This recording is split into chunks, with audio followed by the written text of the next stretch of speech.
Alright, welcome back everyone. 欢迎大家回来。今天是第129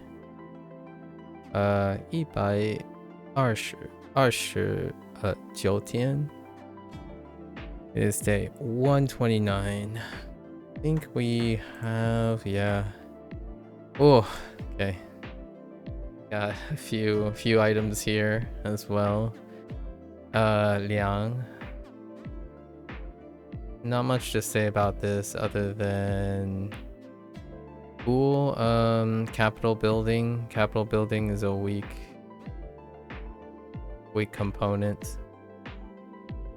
So we'll get on that. And then this one is a new one. So this one, what fell was Shen. Okay. Shen Piao. So just the Shen part. The read itself, not the meaning. And then Chen Hua. Chen Hua. No, Chen Hua. That almost sounded like village life.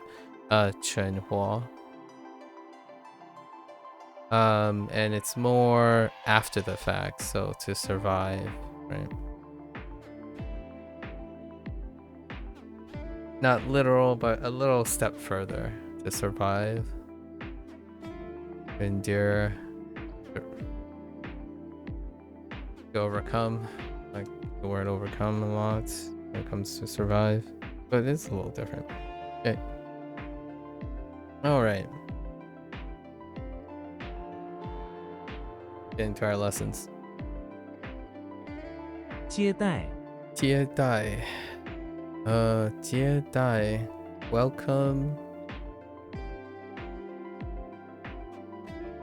Welcome treat. To receive, okay. To receive guests is to welcome their arrival and then treat them well. Oh, that's that type of receiving. I see. Ah.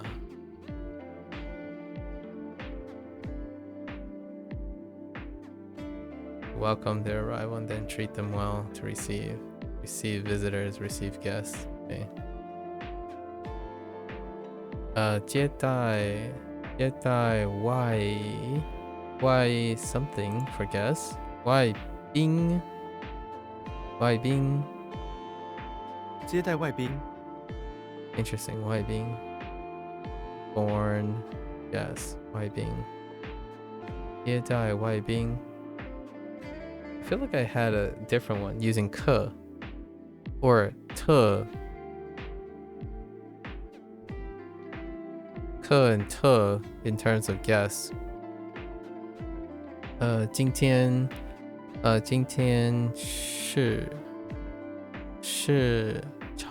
市场部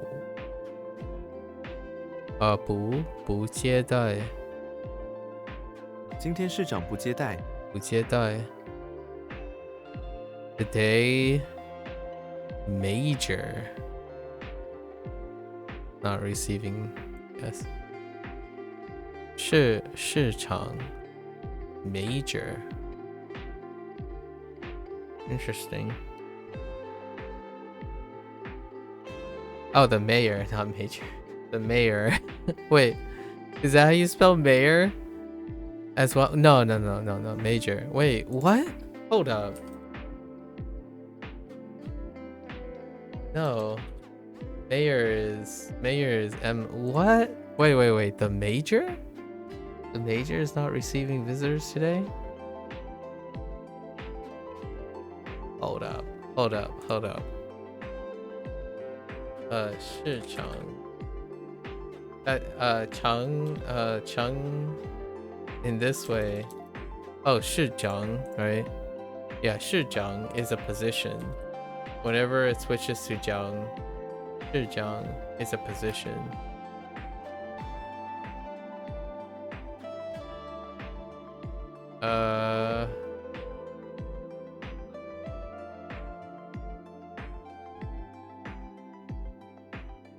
Yeah, it's mayor, so that's a typo. Okay. I mean, I'm sure someone else will find the typo at some point. But that's a typo. The mayor is not receiving visitors.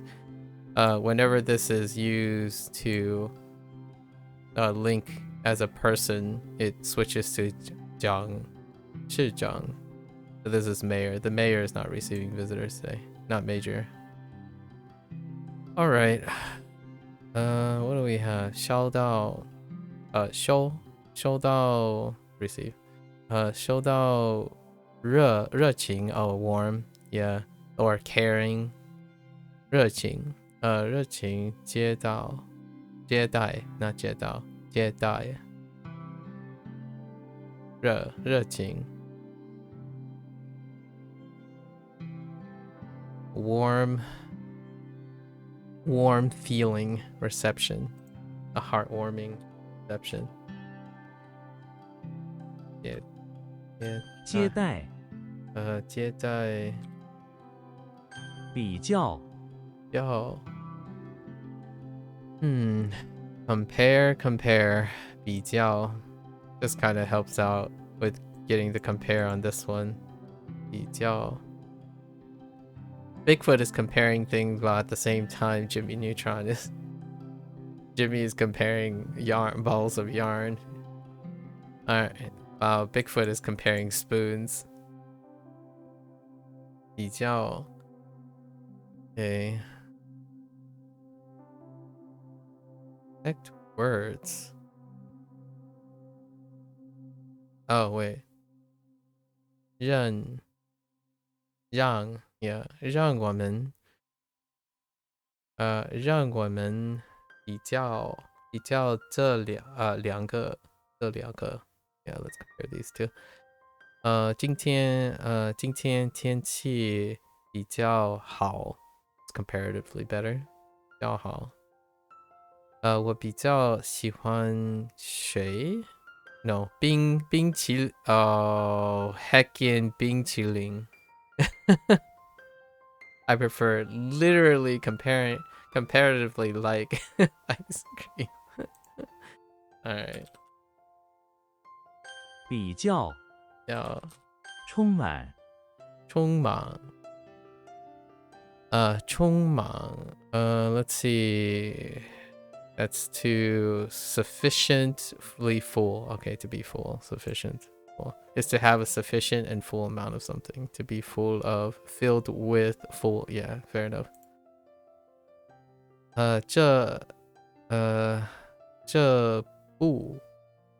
这部电影充满了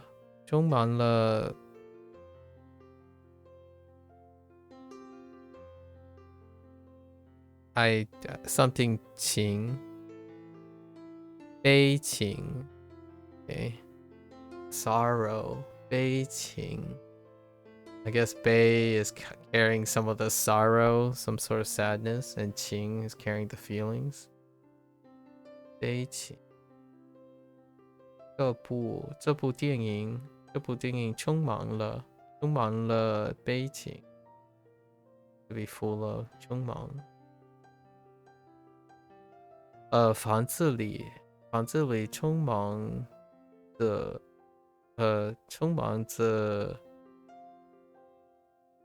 阳光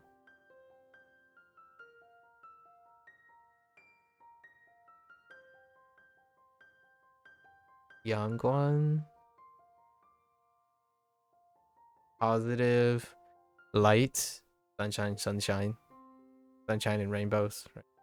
Positive rays sunshine or sun rays sunshine 它充满了喜 is this still sure maybe oh maybe like joy 喜悦 okay so that becomes 喜悦 interesting another way to express joy okay 充满修改修改修改 oh we can find repair, change to repair, or to alter. Yeah, alter to repair. So something is to both repair and alter is deficiencies. That's a negative way to look at it, but you could yeah, because of repairing. Revision, amend, yeah, it does have an element of improving something when you revise something, as opposed to change or alter something. Or revise. 修改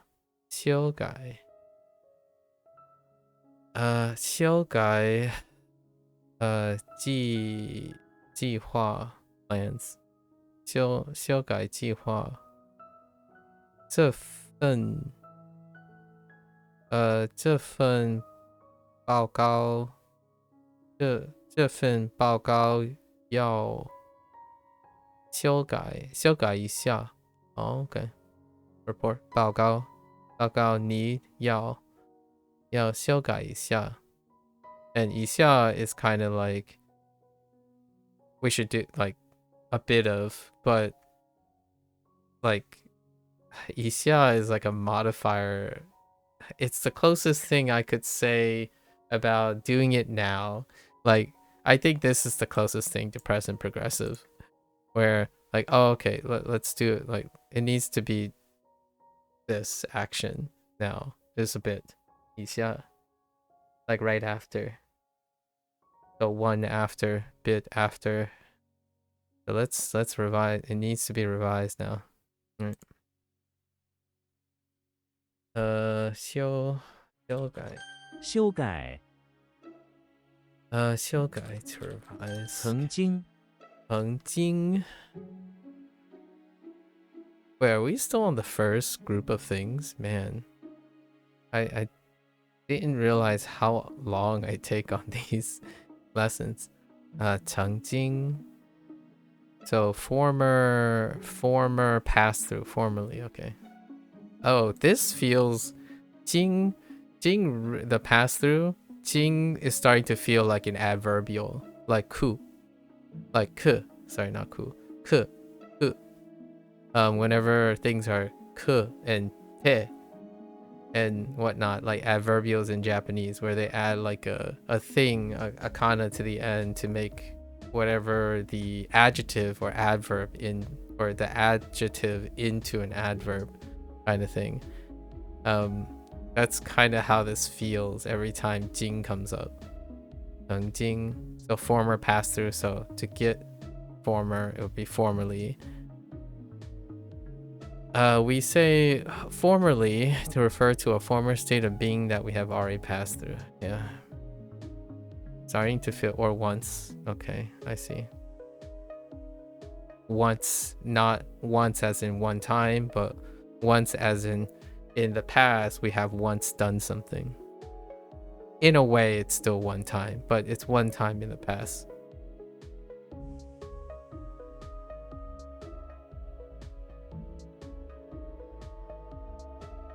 Right? 那位老人曾经是 Oh, okay. No, not a complete sentence. But kind of. I feel like these phrases are kind of like Japanese phrases where no, they're complete or somewhat grammatical in a sense that's just kind of how they end. In English, it doesn't. In English, seems like there's still more, but you can trail off. It's what is a great one? Like I don't know. Oji-san wa. That's pretty much what this feels like, because 是 is the closest thing to wa. Like 那位老人曾经是 I almost said 曾经wa. Which I honestly that's probably exactly what I think about whenever I see shit. I think of wa, which I don't think of it as is, but more as a topic marker. Both of these are somewhat topic markers. Whatever comes after sh tends to be the topic.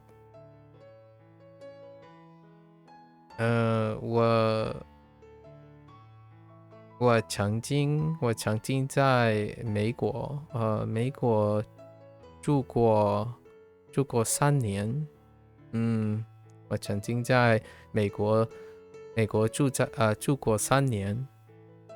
Okay, I formerly lived in the United States for 3 years. Yep. 曾经 Gotta make sure my is a little bit more emphasized. 曾经, which doesn't exist in Japanese. The but interestingly enough, exists in the in American English.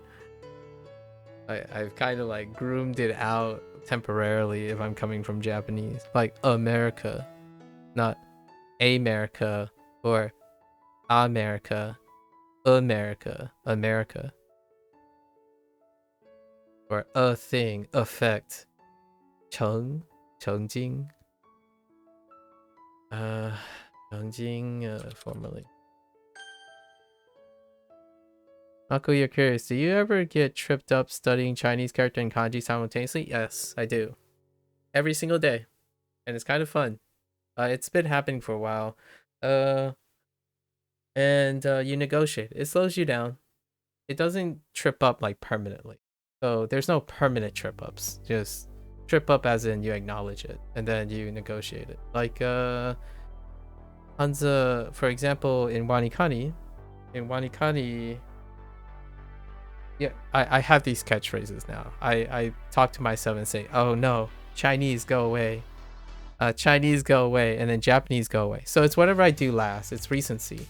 However, the nice thing about it is it doesn't deflate your comprehension of it. So if you're reading text, sure, right? Like if you're learning the text and whatnot, but it doesn't, when it interferes, it means it's related. So oftentimes when you're typing and reading, it doesn't affect the comprehension. However, it does affect output. So oftentimes when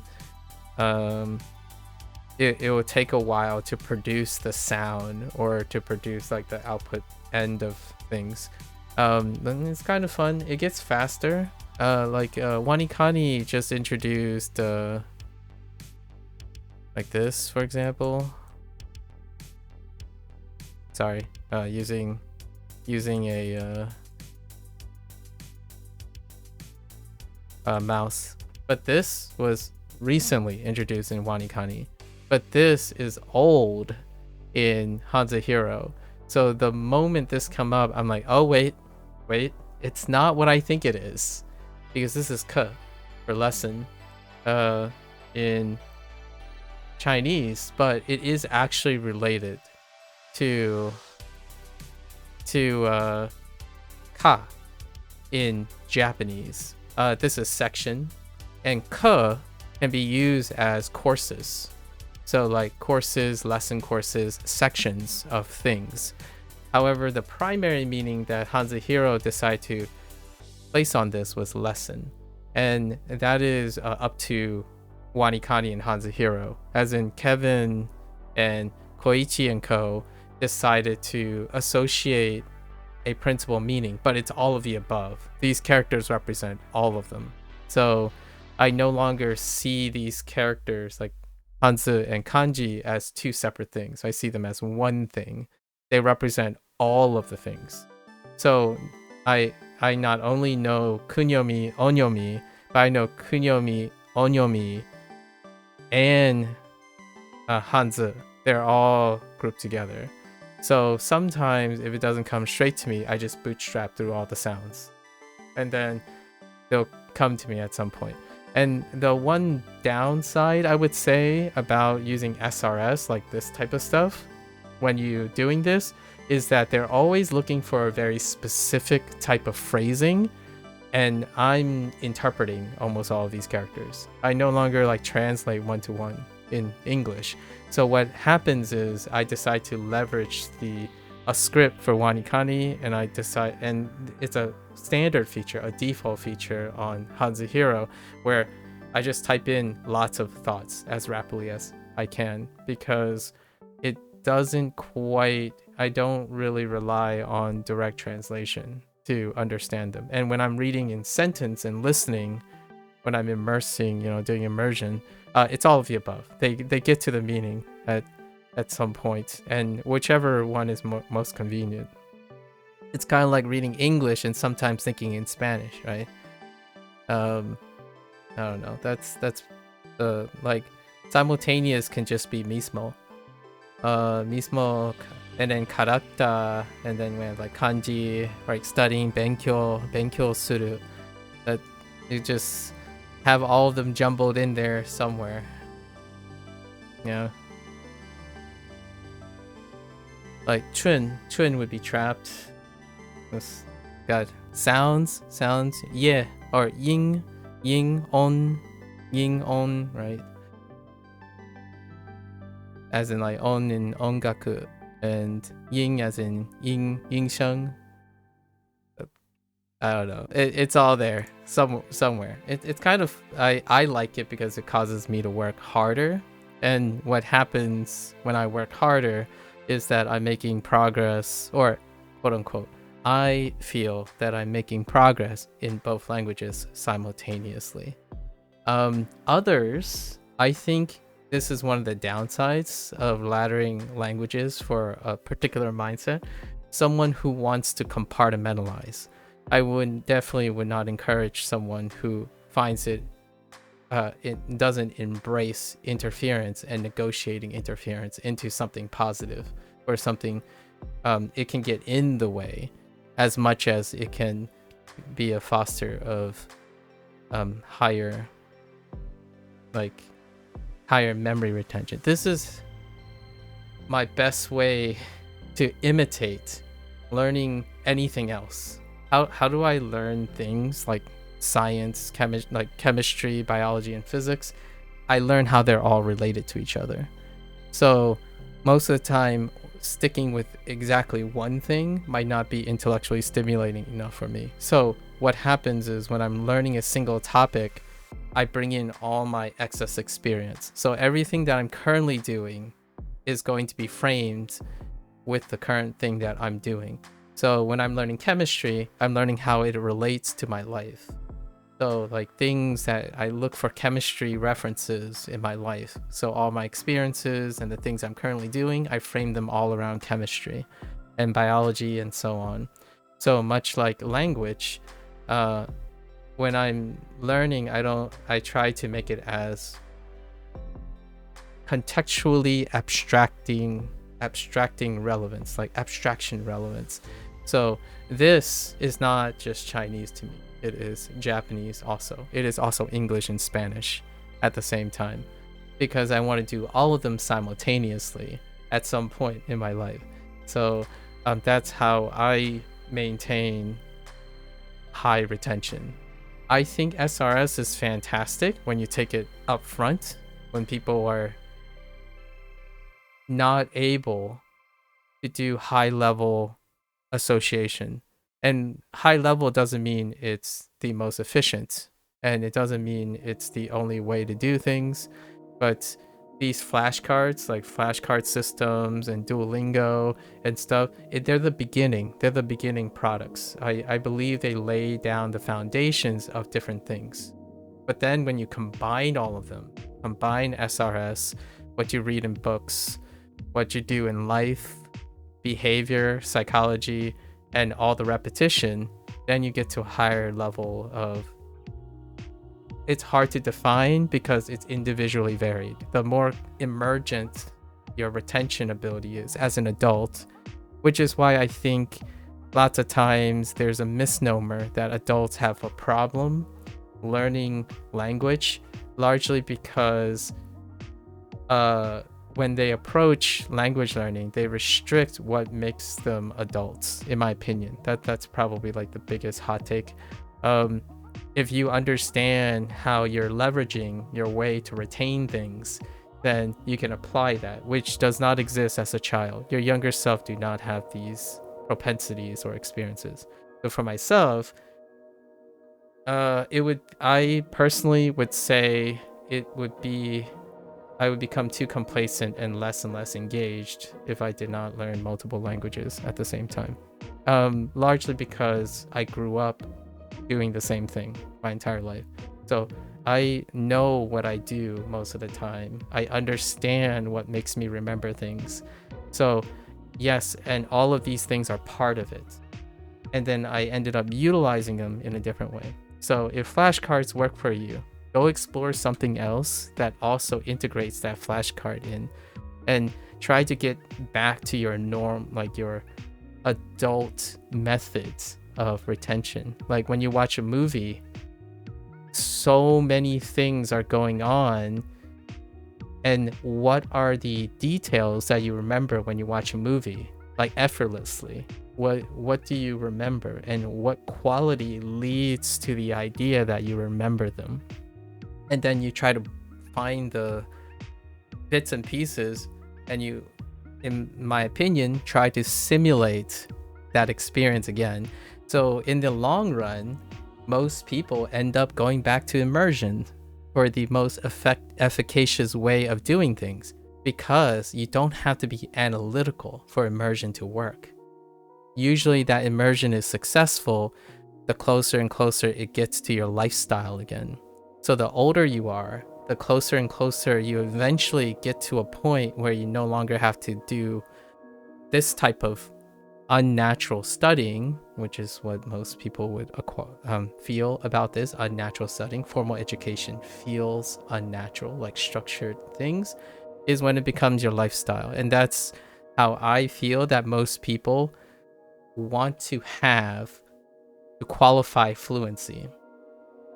Fluency for adults, in my opinion, not children. I don't even think children can conceptualize what fluency is yet. Once you become an adult, you conceptualize fluency. And that fluency is when it becomes part of your life. So studying to me also becomes part of my life. And this is how I simulate it. My life is not about learning one language at the same time. It's about seeing how multiple languages connect to each other. So I'm gonna be like, this is probably the thing that is going to be most contentious about me.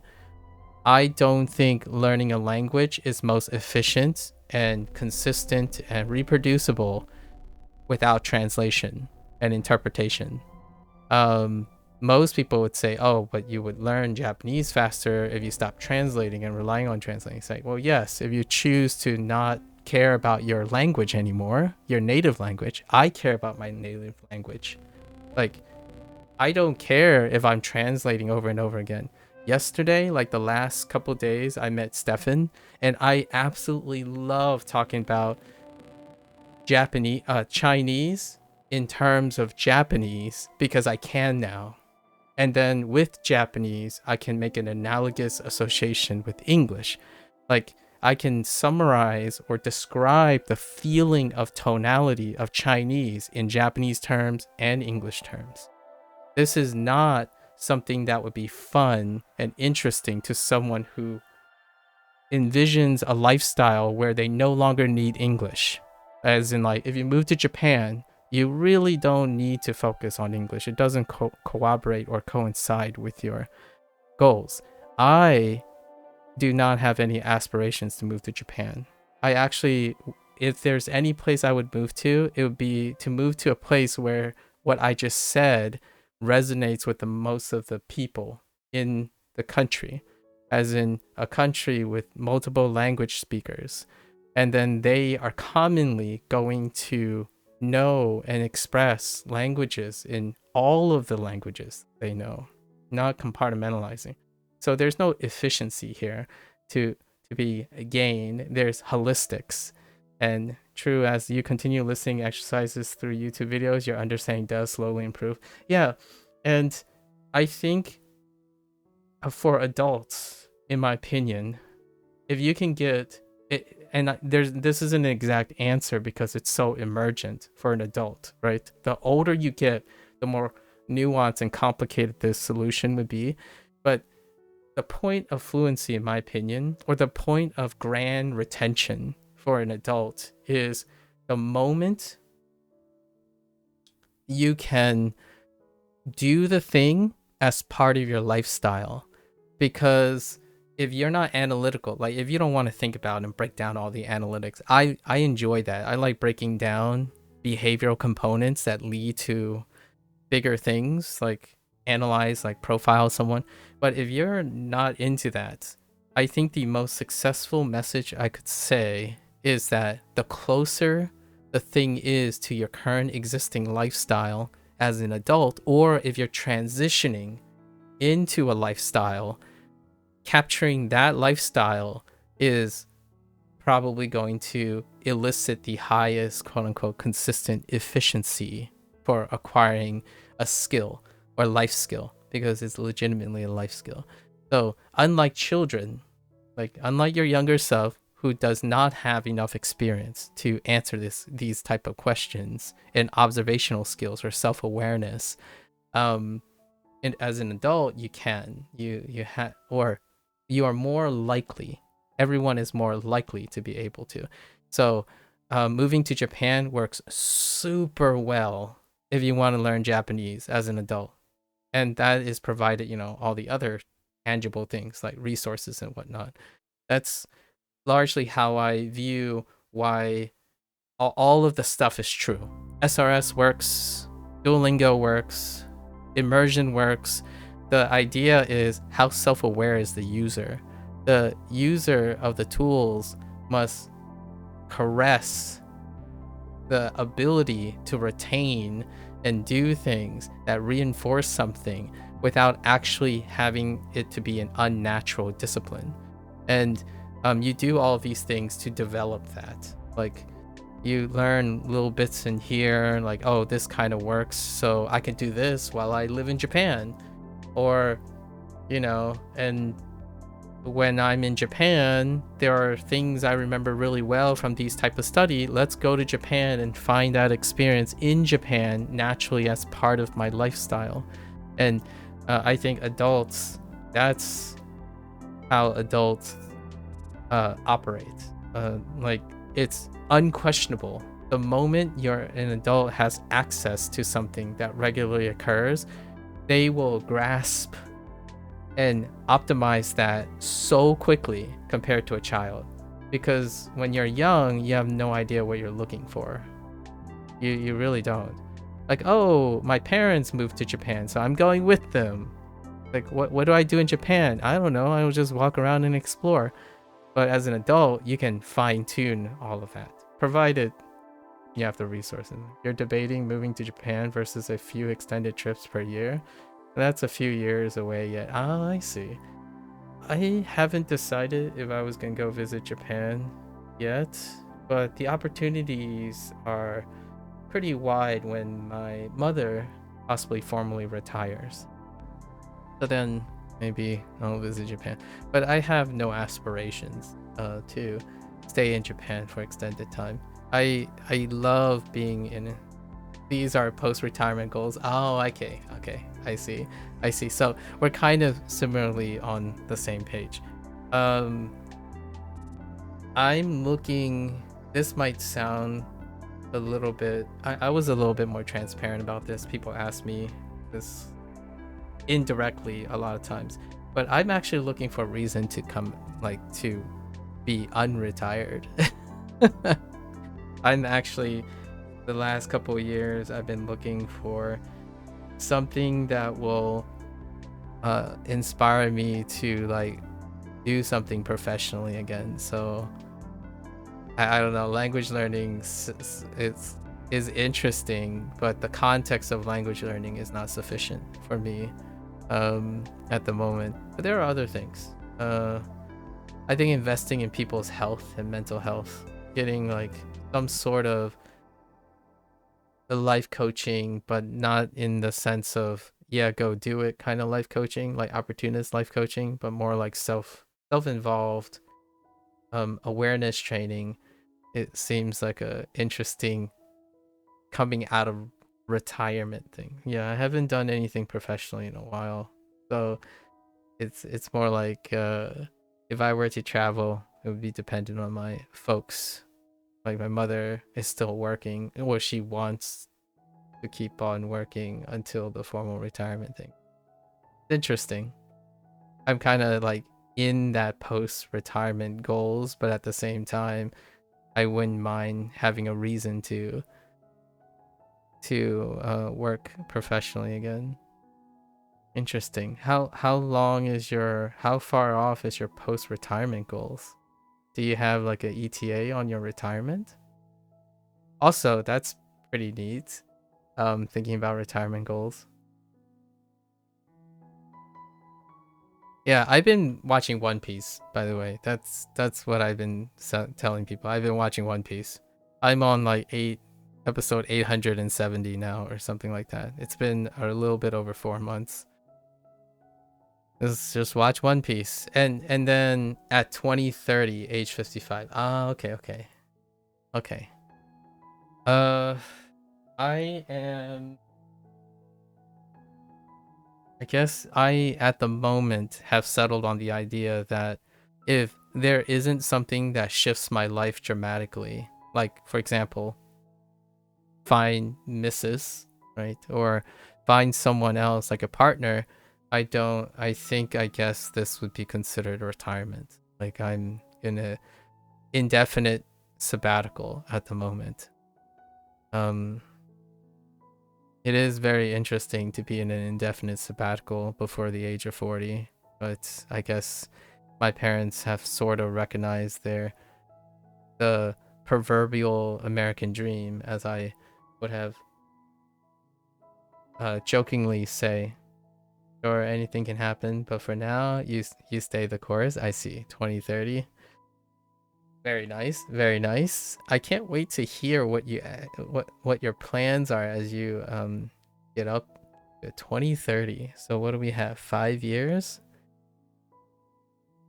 That is time to start thinking about all the grand things you'll do. I hope nothing derails that. Perhaps something may accelerate that. Would you, if you had the opportunity to retire early, would you retire early? Is the things you do something that you don't see yourself wanting to continue doing, or is like either or, you kind of like what you're doing? I loved what I was doing. My body didn't like what I was doing though. My mental health did not like what I was, well, my mental health was okay, sort of. My physical body was not. You have 30 years in at your job and getting a bit too beat up for this. I see. Yeah. I was alluding to possibly there might be an age factor in your job. Uh I I absolutely love the job, or the presumable job I would have had if I continued my career, but boy was it not a great sustainable lifestyle, like physically. And this is more my speed. Yet, I go to bed every day tired in a excellent way. You can't really take that out of me most of the time. Regardless if I have a job or not, like a professional job or not, I will ever be at the edge. It feels great to go to bed exhausted, mentally drained. Oh, thank you. Thank you, Tekken Spam Twitch bot, reminding me my Twitch feed is still alive. Bad backs and knees are common, and you want to get out without these mobility issues. Absolutely. That's understandable. Perhaps you might even pick up yoga in your retirement. Dude, older people, some of them heckin' are flexible. I'm telling you, like, my math professor, he practiced taekwondo and that's where my taekwondo came from. And boy howdy, whenever he's like, all right, let's do some cool down stretches, and I'm like, ugh. I still remember I was in my prime years, like I was in my 20s, and this guy was running laps around me, and then it's just bending and doing things. I'm like, oh man, you recently back in the gym after a year out with a rotator cuff injury. Okay, okay. I hope I imagine your rehabilitation went well. Yeah, gym, do like mobility. I love mobility. The older I get, the more I don't even like I don't lift I don't lift weights or anything. I actually do mobility most of the time. Mobility work. There's something really serene about mobility. So I wasn't joking about the yoga thing. I think yoga has this perception, like kind of a somewhat of a gender perception and an ageist perception, but mobility exercises like in calisthenics and stuff tend to be great. Like I get up every hour or two between these sessions to do. When I say I get up to stretch, I literally get up and walk to a yoga mat or like a stretching mat, and I do a couple stretches. It's still tight and not 100%, but no more pain. Awesome. And you can perform the movements again. Excellent, excellent. Oh, there's something nice about having mobility. So I totally understand the concern for mobility loss, like mobility issues, potential mobility issues. A trainer showed you some movements and stretches. Ah, okay.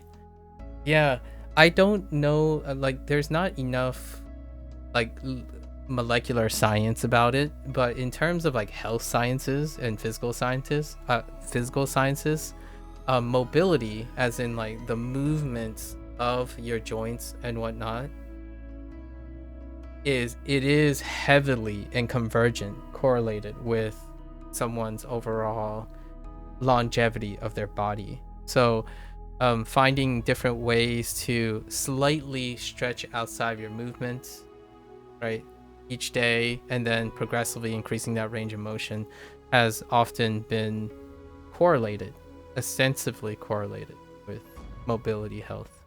So no requirements to gain performance by weightlifting and stuff. Those are, stress under tension dealies. That's something that is very admirable for young people, younger people. But I think it's impressive when I get trounced by a 70-year-old at a marathon. Like there's something really magical when you're like dying and you have like these 260-year-old, like a couple just casually like chatting, and one person has that really old style like radio headset. I'm like, I don't know, that sounds very wholesome. It's a true story, absolute true story, and it wasn't a marathon where this particular anecdote, it was the turkey run in the United States. I don't know if you participated in a turkey run before, but the day of Thanksgiving in the morning, there's this like ritualistic thing for runners. They would go on a turkey run, so it's often a 10K, and you run before having Thanksgiving dinner, American Thanksgiving dinner. And one of the runs, I'm just running behind, and both of these like a 60-year-old man and a woman had like shirts on, marathon shirts on, and they're just like casually chatting, and the man clearly has like his radio headset turned down because they were talking, and I'm like dying. I'm like, ugh, what is this pace they're running on? You can credit their genetics or tell yourself you no excuses. Yeah. I still remember, it's so vivid because I used them as pacers. Like, I wasn't really feeling it that day, and I'm like, oh, these guys are running in a great pace, and so I just followed them the whole way for the 10K. I'm like, and they cross the line. They're like, yep, that's a morning jog, and I'm like, all right, I'm just gonna go back and nurse my abilities. How old was I? It was a while ago. I was like 28 29. These guys were 60, at least 60. Crazy. I want to be that. I want to be the guy like in another 20 years. I'm like, you want to run a marathon? Let's just go and run a marathon. It's like going hiking in the morning. It felt like they were like floating. I'm like,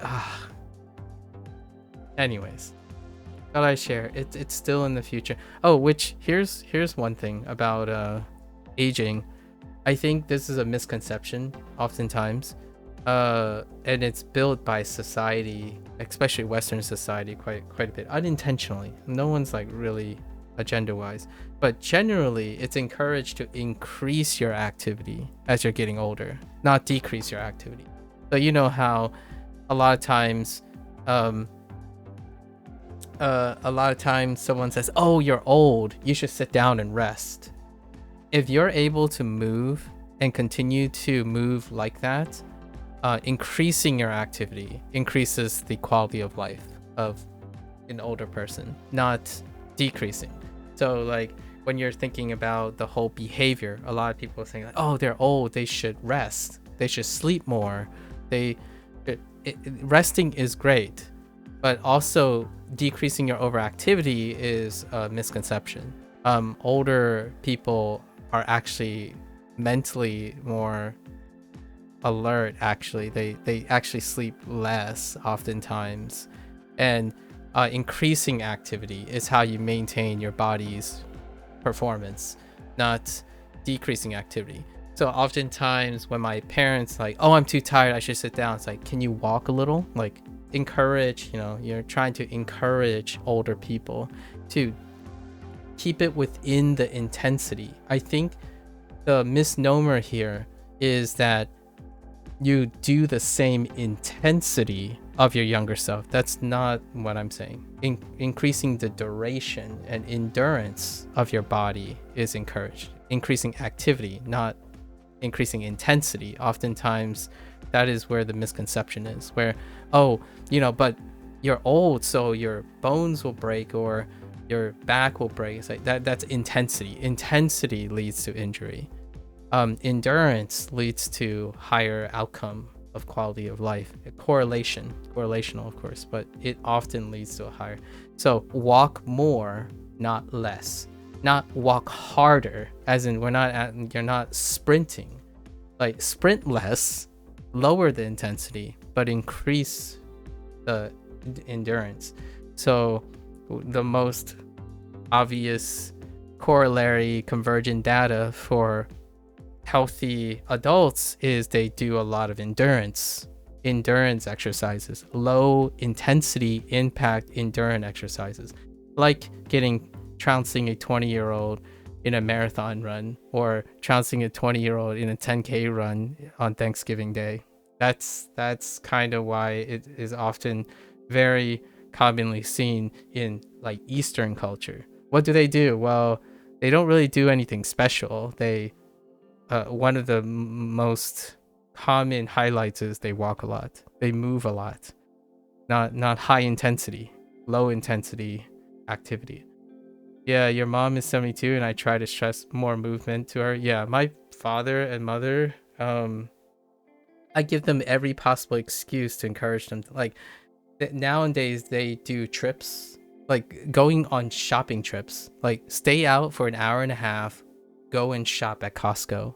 That improves like their mobility and their health overall in general. So just go shopping, go walk around somewhere, do some walking, right? You're not lifting weights, like I think that's one of the biggest unfortunate unintentional consequences. When people think of exercising, they think about increasing intensity. And old people, well, yeah, most definitely you'll be more prone to injury when you increase your intensity beyond your limit. But endurance training, adults are very good at endurance training, and it's great for quality of life. Don't run faster, run longer. Don't walk faster, walk longer, if you can, of course, within reasonable limits. 72. Your mother's 72, man. Oh yeah, yeah. We have like a 10-year difference, right? Checks out. Yeah, definitely. If not, I would just give my parents an excuse. Go travel. Traveling is great, like that's what I hope to do sometime when my mother stops working, but she gets plenty of activity walking around. My father doesn't walk around very much, but he does like mowing the lawn. He does like doing lawn work. Actually, a lot of times he would mow the neighbor's lawn, like across the street. So whenever he does it, he has activity in that way, to keep his health up. Yeah, fun topic. Very fun topic. Uh, how's your studying going, Hank? I see that you did a lot of Spanish. How's your Spanish, Hank? I'm not sure we got a chance to talk about Spanish since I started. But I do see that you have a lot of, at least a lot of time in Spanish, extrapolating from the Duolingo thing. But how's that Spanish going?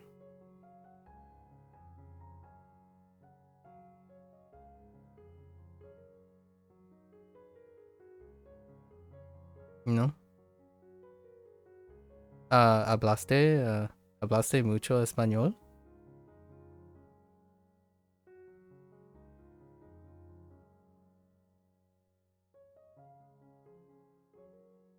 No, you just dabble some time back. You're in Florida, so any is useful. Oh, okay. Yeah, that checks out. Are you excited for GTA 6, Hank? Have I asked you this? GTA 6 has a release window. If I like, for me, that would be a wonderful intersection, and I would not be surprised if GTA 6 is also like dubbed in Spanish, but we have yet to see Rockstar go too ham on other language dubbing. Actually, let me find out. I'm kind of curious if GTA 5 is dubbed. Like CDPR did a wonderful job at dubbing their stuff, but I'm not sure about GTA. Not sure if you're into this type of thing. Oh, nope. GTA, no, Rockstar has not dubbed in multiple languages yet. Yeah, like the difference is crazy. Like GTA 5, it's only in English, right? Obviously, it's localized in all the other languages, or like many of the other languages. But when you look at Cyberpunk, like Cyberpunk 2077, right? Unless this is mislabeled somehow, I don't think it is. It is dubbed in 1, 2, 3, 4, 5, 6, 7, 8, 9, 10, 11 languages. Yeah, 11 languages. It's localized in more than that, double that language. But just the difference between that, I always think that if there's a reason for me to play a GTA game, is if it gets dubbed in Spanish, so I could play it in Spanish and then play it in English. Otherwise, I'm okay. I watch other people play GTA. Really, you played most of them. Love San Andreas, yeah. Vice City, which is basically returning to Vice City, right? There, it's an elaboration of Vice City, the new one, GTA 6, and 4, which, yeah, I get them confused a lot of times. 4 only played through 5 one time. I see. Yeah, I would love the one that I was very watched a lot of was Liberty City. Was that what it's called? Liberty City, the one that was New York, because I have fondness for New York because I'm from that area. But I love games that take locations that one is familiar with. It gives that extra layer of, oh right. And GTA, since you're Floridian, right? GTA 6. I'm waiting to watch people that I familiar with, like they're from the area, like how they react, and just Uh, you don't get too many. The closest thing to where I reside is probably the pit, but that's post-apocalyptic. It was Fallout's thing, so it obviously didn't resemble it. There is like one or two landmarks, but there are one or two landmarks, but not really. I love these like modern games where they would take the inspiration of the cities and places. Anime, similarly, I think The Great Pretenders had a wonderful episode in Singapore, and you could definitely tell it was Singapore. But that's kind of like anime in general. You have locations, not just Japan sometimes. Yep. And I was playing Clair Obscur. Clair Obscur, you absolutely absolutely a wonderful game if one wants to apply their French. I don't have any plans to learn French, but I still absolutely love hearing the French dub. And we're about to start the English one today because I'm looking forward to listening to Charlie Cox play Gustave. And then Ben Starr is Verso. I don't recognize a lot of female leads yet, so still out on that. I think the most recognizable I can think of is probably Aerith, the new Aerith, and the new Tifa. From the new Final Fantasy trilogies. And maybe the English voice cast of the Persona 3 games, but I'm not sure Persona 3 Reload had the same cast return. That's not a very not as common of a practice in English dubs. Japanese dubs, though, they really do lean heavy on trying to have the same voice actors. In fact, a lot of times, I mean, I'm used to playing Like a Dragon games. Most of the Like a Dragon games are the people are modeled after them, so it's kind of hard. It's like recognizable both visually and auditorily. Although I have to say, after all this time learning Japanese, I still can't quite distinguish the nuances of Japanese speakers. Their enunciation and stuff in their language, like their pronunciation and stuff, is very confined. Like, it's incredibly exact and consistent. I was talking about this with Stefan yesterday. It's incredibly confined and consistent. So if that person doesn't have a tenor or something that is remarkably different, like range quality that's different from another person, it's kind of hard to know. It's like, oh yeah, this guy is that same voice actor. Even despite now understanding a lot of what they say in the games and anime, I still can't because I don't think it's because I have hearing intuition or resolution problems. It's more like Japanese people, when they voice act, they speak very similarly. It's kind of one of the both a pro and a con for some people. Like, pro is if you like Japanese voice acting, it tends to be incredibly consistent. On the other hand, it's very difficult to know. Like, if you take like 5 Japanese voice actors, like male, mid-range, and you ask them to perform a line, it can be really difficult. Meanwhile, in English, I talk about this often. In English, because of stress accent differences, volume differences, and flexibility of beats and whatnot, the language deviates really far from each other. Like, one person could say the same meaning, but the intonation is all over the place. So that's kind of why I look forward to a game, especially a game where I listen to both the English and the French, or the English and the French one was quite It is hard still to differentiate, but it's a lot easier, I would say, like on first hand from an outside perspective. Like the different French characters, you can tell who they are. Like if you close your eyes, you know which character is speaking and who is speaking based on their like idiosyncrasies quite early on. And in English it's very similar.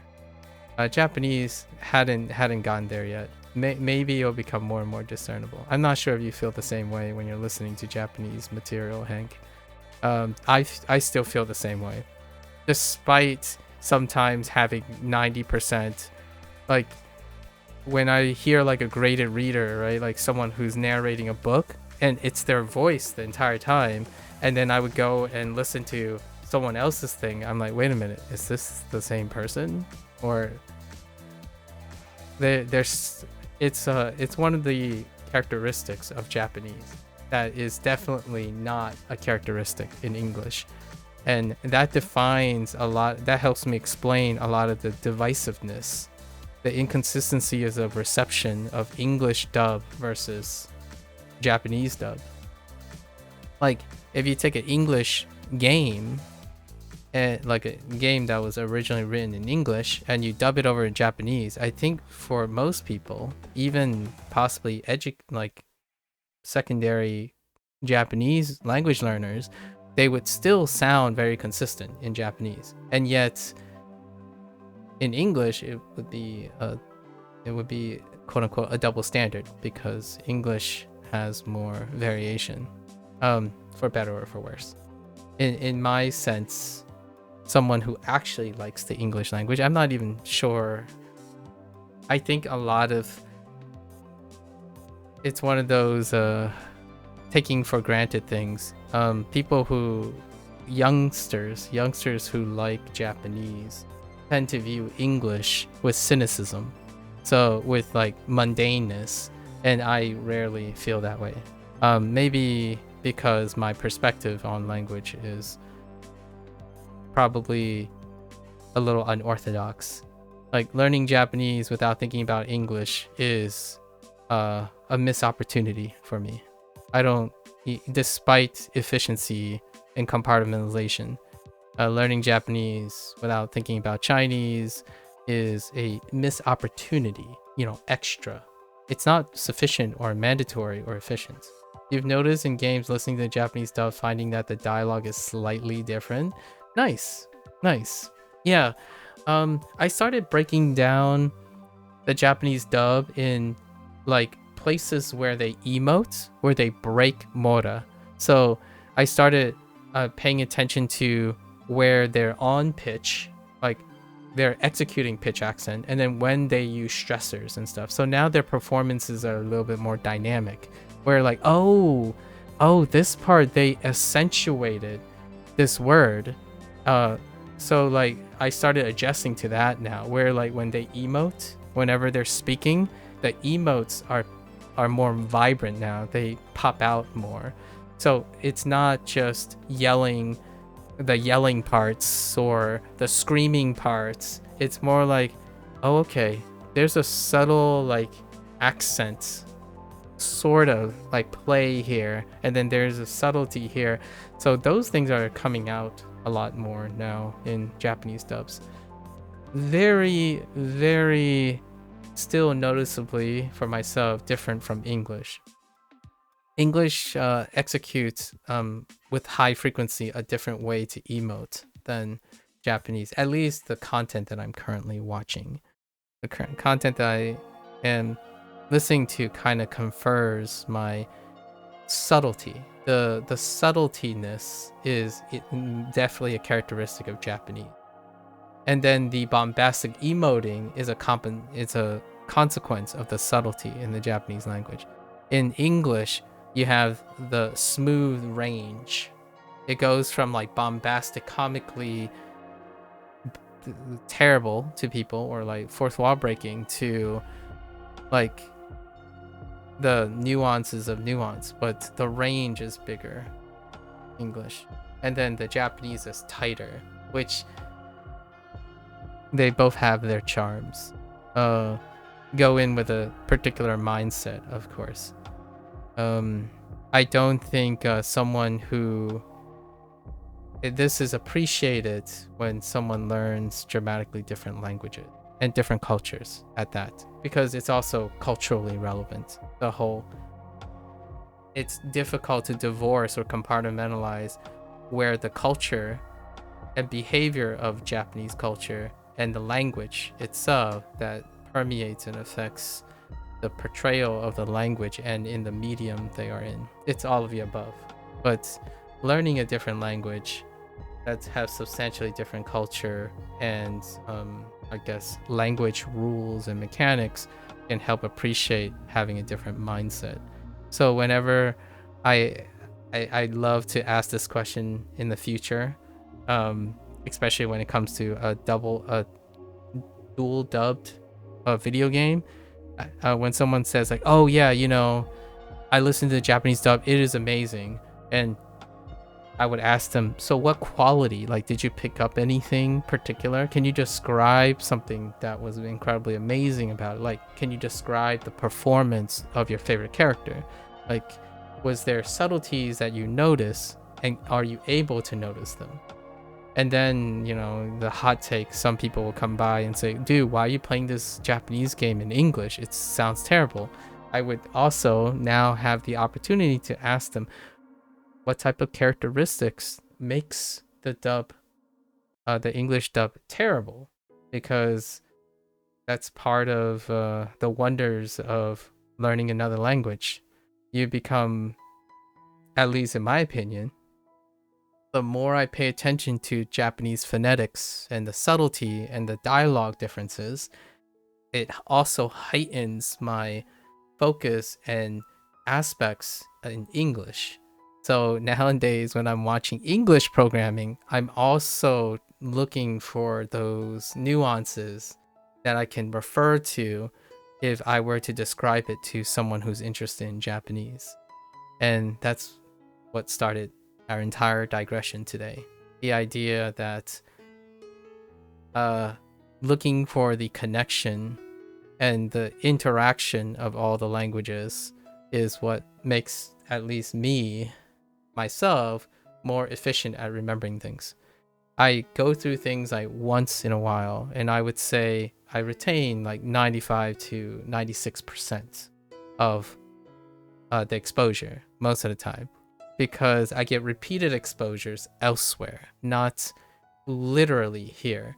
So it's difficult to know or quantify how much of Wanikani is helping me with HanziHero lessons and review, and then vice versa, and how much Spanish is involved. Like Spanish, I actually largely think in Japanese a lot of times. Maybe Mandarin could be done, but I kind of think in Japanese. I speak in English, but the nice thing is one can speak a language and think of a different language at the same time, because they mean the same thing. Or what I mean is, interpretively, if you're thinking about like benkyou suru, you're thinking about studying, right? Studying, which is estudiar, right? Estudiar or 学习, right? You're thinking about all those things at the same time. Or at least, in my opinion, you get to choose what you're going to use. It's neat. Very neat. Are you juggling languages, Hank? I don't know if you're juggling languages. I would love to meet and talk to other people who are juggling languages. I have become well acquainted with one person, Gecko. I don't know if he's still on vacation or not, but Gecko is French, Japanese, and he's Belgium. No, main focus is Japanese. I see. Yeah, so Gecko has been doing French and American English, French, American English, and Japanese. He lives in Belgium. Apparently, don't quote me on this, but alluding to the French side of Belgium. And Belgium is it gives me the feeling that it's one of the countries that have multiple macro languages in the environment. And then there's this kid that I've come to know a bit, Chern, who is Malay, and he's learning Malaysian. I am not sure what that means, but a collective. And then Chinese and Japanese at the same time. So it's become like a more of a, and one of the things we talk about a lot of times is a hybrid languaging, right? Lots of hybrid languaging. You got your BenQ in my 学习 most of the time, ne? Right? That kind of thing. Like, man, that stuff, pure, I don't know. Like, no bueno, alright? No bueno.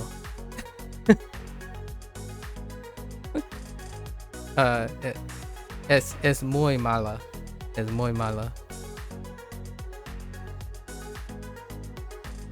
Interference. It can be good, it can be bad. Not for everyone. Right.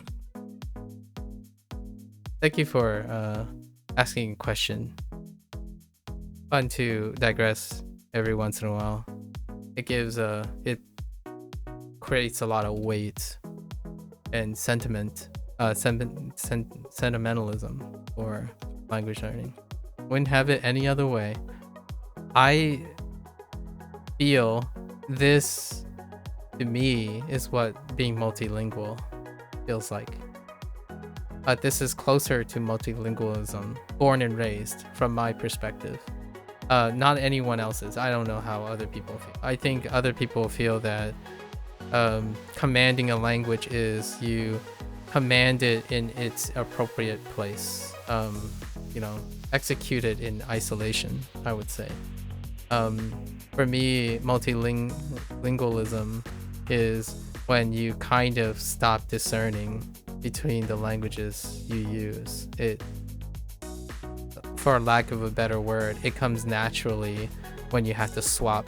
You don't think about when to swap. You don't need to indoctrinate yourself to swapping. Like nowadays, I love when someone like types a huge sentence, or like in Japanese or in Chinese, and I'm like, oh, I get the idea, and I just respond in English. That's kind of my life in general. And then if I really need to speak, I'll try to speak in simpler terms, because I don't need to necessarily speak in complex terms to understand and read and comprehend complex topics, or more complex topics than my speaking, my output. And that's kind of the life of what I had with my parents. My parents will always have a more refined and specialized understanding of Mandarin, Cantonese, and Fujianese. However, I can get used to comprehending it and then responding in a more simpler term. It's I think that's also the other hot take. A lot of times people evaluate other people based on their output, and yet they spend most of their time quantifying their own competence based on input. It's a weird psychological dissonance. Like, for example, if I get the word, like, I don't know, chikatetsu. Like, if chikatetsu shows up on a review in Wanikani, they would think, oh man, you don't even know the term for subway. This actually literally happened. Actually, it's not chikatetsu. It's a tie jian, or tie. How do they do it? Yeah, just subway, iron rail, or any form of iron rail and station. And they would say, oh, well, you don't know that. Wow, you must not know a lot. It's like, no, that's output. What you see right now is output. There's no sentence structure here. There's no context sentences. You're not actually seeing me interact with anything. And oftentimes when you see someone output something, that is rarely even close to their amount of input, especially in this day and age. And oftentimes That's how I see, not even related to language. I see that related to anything you see online. Nearly everything you see online, there's this weird cognitive dissonance in saying what you see is a reflection of what this person is competent in. So when someone says, "Oh, it happens with their own self-esteem as well." They would say something like, "Oh yeah, I don't speak very well, so I'm not very good at English." It's like, well, it sounds like you understand me really, really well. So you're very competent. Output is very different, like from input, and it creates this weird double standard when someone says, "Oh yeah, like this person, they don't know what they're talking about." Like, do they? Did you ask? Because they only talk about the things you ask. You're assuming they don't know because they didn't say it. And that's the weird thing. I think that's my it summarizes like 70% of my experiences. Like someone would say something like, "Oh, you're playing this game. Why do you play like a noob?" I'm like, "That's because I play a lot of video games." And it's like, "But you're playing. Why would you do it this way? That's the wrong way to play." It's like, "Because I want to." Like, "Did you know this is the fastest way?" I probably do, but you never asked. So that's kind of goes into my little digression on. I don't underestimate people's experiences, and I don't think they should underestimate their own experiences. But I also would love it, sort of, if they reciprocate that understanding. Most people in a short amount of time, you cannot ascertain how competent they are or what their potential are. But sure enough, it doesn't stop people because of the hustle bustle of the internet to summarize things in 5 minutes. It's like, "Oh man, this person didn't mention my favorite topic that I spent 100 hours talking about. This is absolute garbage review because it didn't." Like, well, they had 5 minutes. Did you ask them if they considered it? If they didn't, that's perfectly fine. It's still not enough information to ascertain if they're competent about a subject matter. So I think language comes out on top. There's like that is egregiously one of the most common far off like appreciations for language learning. People inwardly all over evaluate themselves based on their input, which I kind of disagree because I actually think it's a balance of input and output that evaluates a person's apparent overall competence. But in this case, most language learning focuses on input, underrates output, and then how that is perceived by others.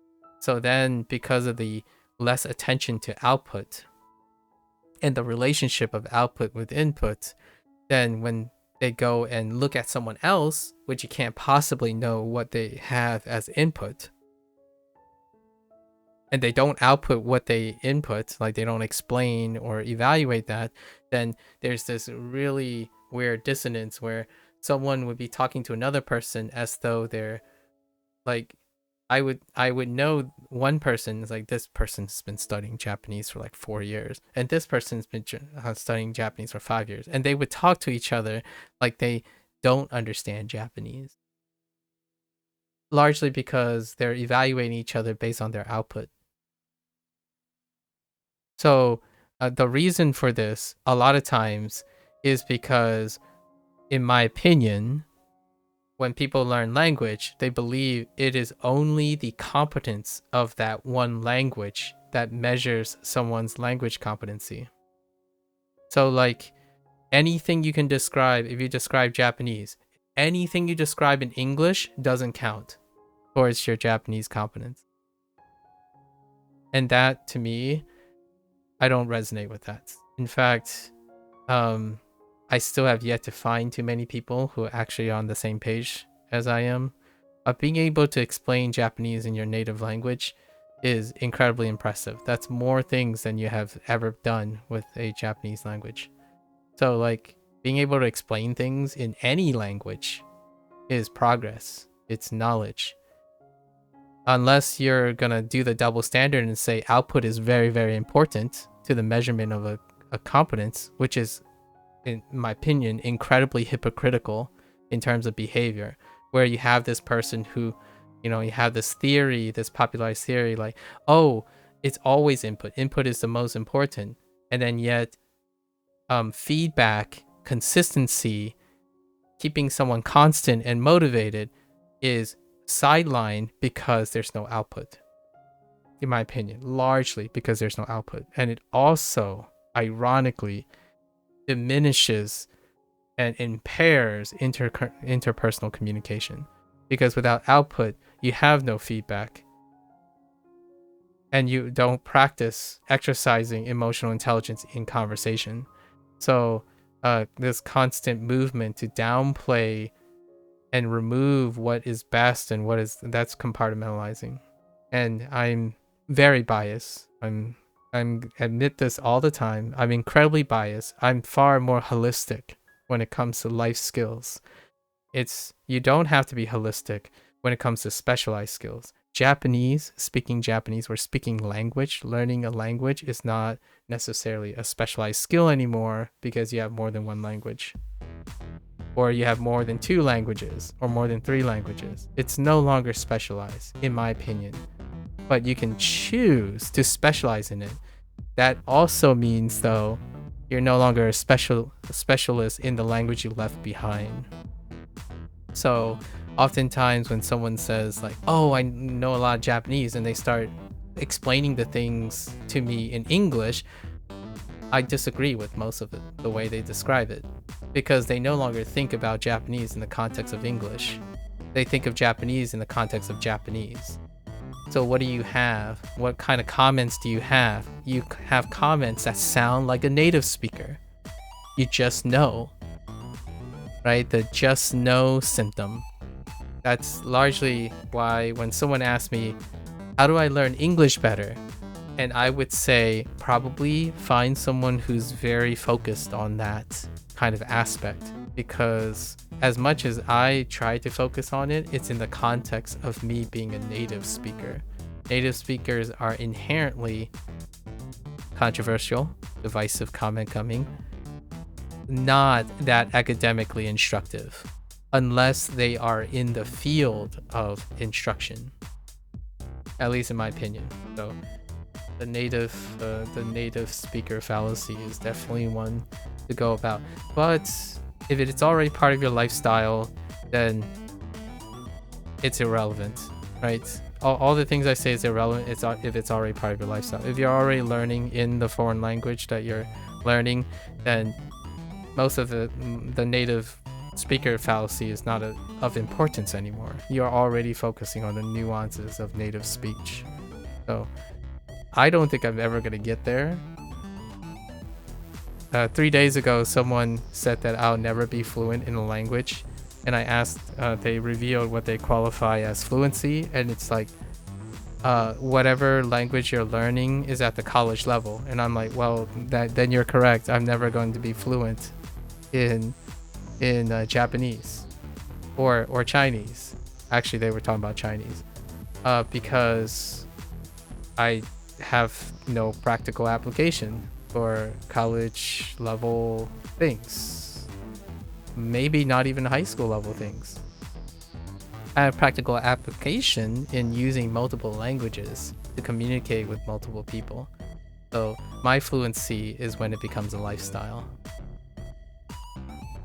If it's a chore and you're still adapting to it, nor will I. The primary goal is day-to-day interactions. Exactly, Hank. Exactly.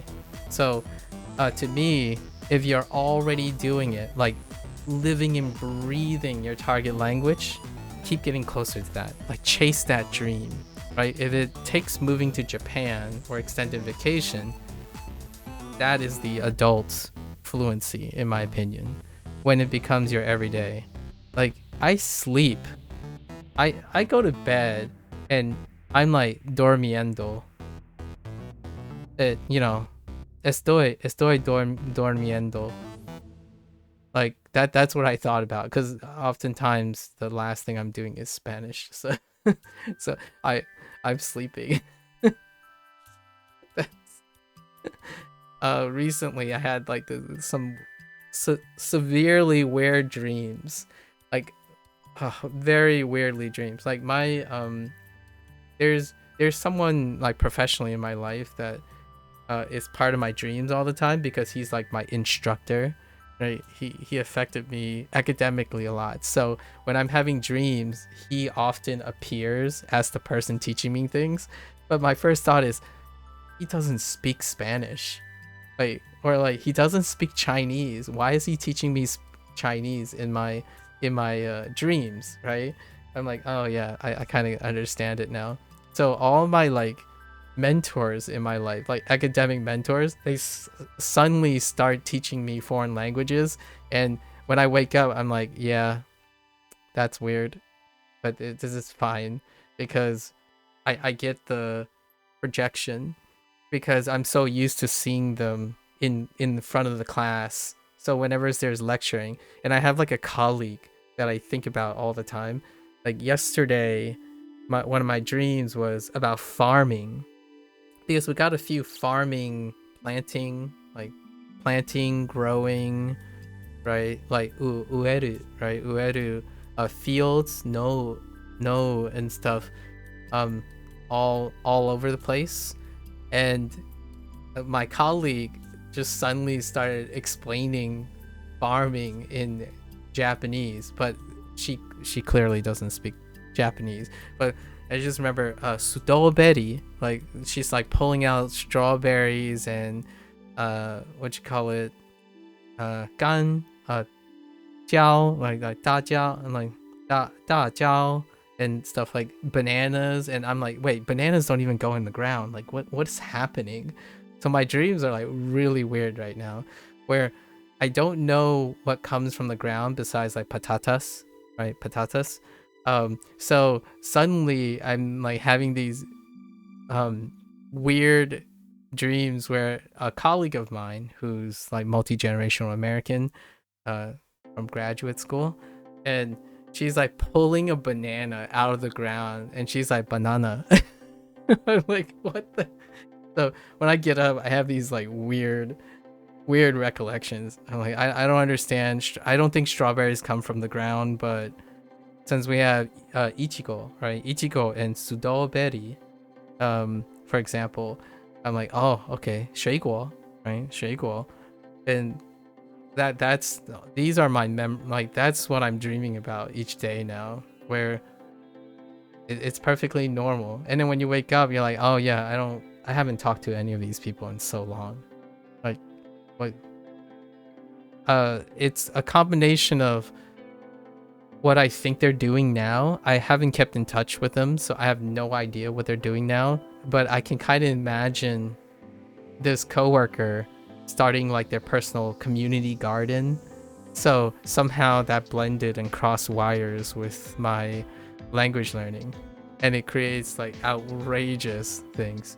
But a lot of times it's definitely my professor at my academic advisor in my undergrad. He's around. He's actually like an hour and a half or 2 hours away from here.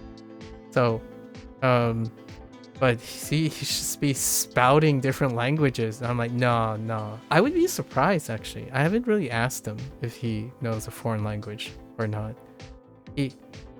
His name, his like family name, would suggest that he's of English descent, so like Englishman descent, I think. So I have no idea. I don't know what your dreams are like, Hank. Are you a lucid dreamer at all? I think oftentimes people who have high level of lucidity tends to have these types of conversations quite often. Like, do you dream of Spanish? The answer is yes, I do. Do you dream of Japanese and Chinese in the same dream? Yes, I do quite a lot. In fact, most of the time, I don't. You wouldn't say so? I see. You know that whole like common saying, like, oh, you're really in the language when you start dreaming in that language. But oftentimes people, I feel like most people don't remember their dreams. They're not very lucid dreamers, and especially if you sleep really well. I actually think people who sleep well tend to not recall their dreams. I'm not the greatest of sleepers. You can't claim that. Oh, okay. So your sleeps are not as deep, or I'm not a deep sleeper. Like sometimes hearing the cicadas will wake me up in the morning. I used to wear like earplugs to sleep, kind of thing. Not the greatest of sleepers, but I do lucid dream. Quite often. Lucid dreaming, I guess the best description I can like describe from feeling perspective of lucid dreaming is, you know you're dreaming, so you can alter the way you behave in the dream while having the dream. So it's almost like daydreaming, but your body's not moving around, right? Your thoughts are marrying the image. So like I could transition from an environment to another environment and try to connect them lucidly. And that's why I can describe what's happening in the dream. It doesn't happen that often, but it happens often enough to be memorable. Yeah. It's a weird feeling. Sometimes when you have an incredible lucid dream and you wake up, that sobering feeling can be like very depressive.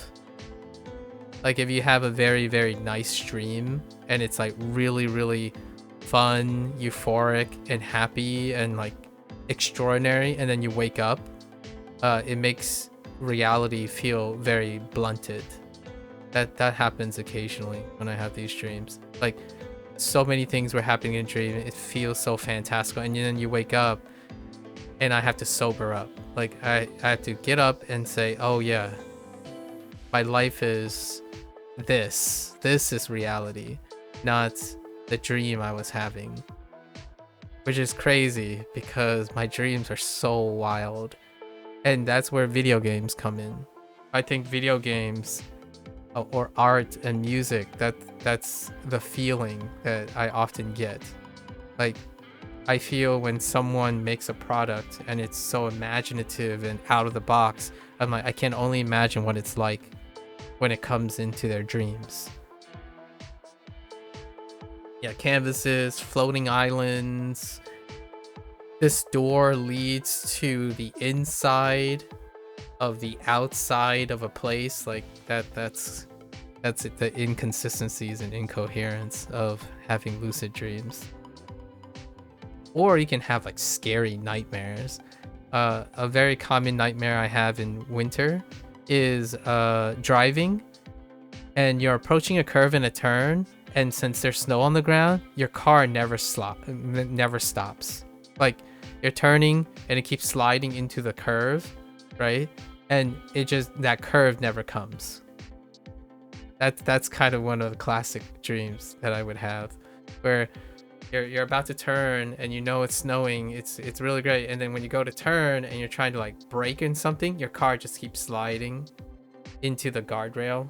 Like you're about to approach the guardrail, but the guardrail, it just never comes. Like you just keep sliding and you keep getting closer and keep coming closer until the moment you wake up. You never hit the curve though.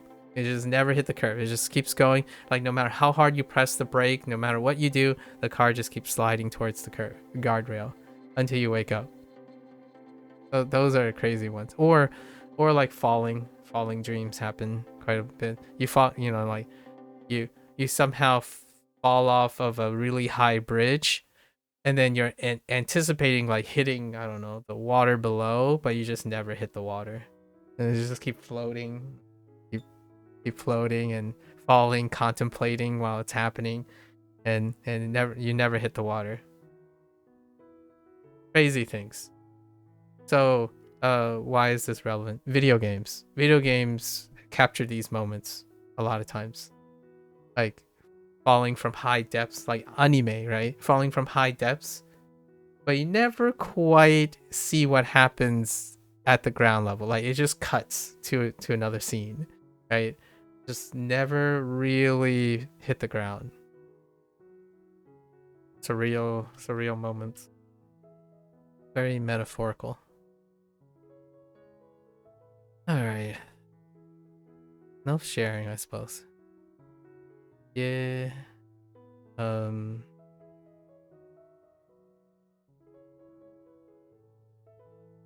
接待，接待。接待。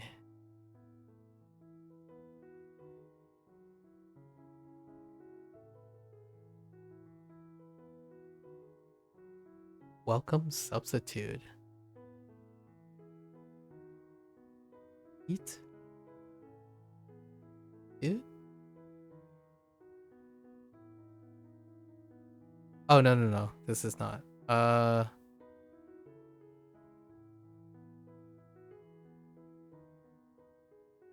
Sandal. Why do I think it's not?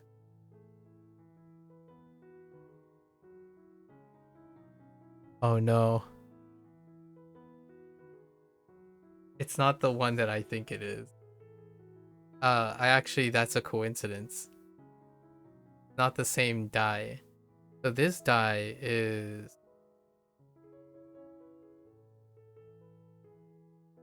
sandal and a temple. Oh, treatment. Welcome treatment. Right. We're doing our lesson. That's right. We're doing our lesson still. We're not doing reviews yet. So totally lost where I was. Okay, that's new to receive a visitor. Okay. 充满，充满。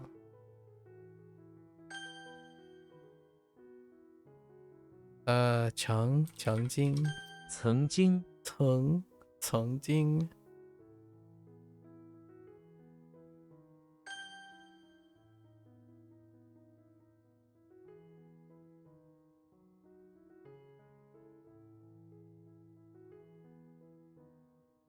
修改，修改。修改。Yeah. Okay.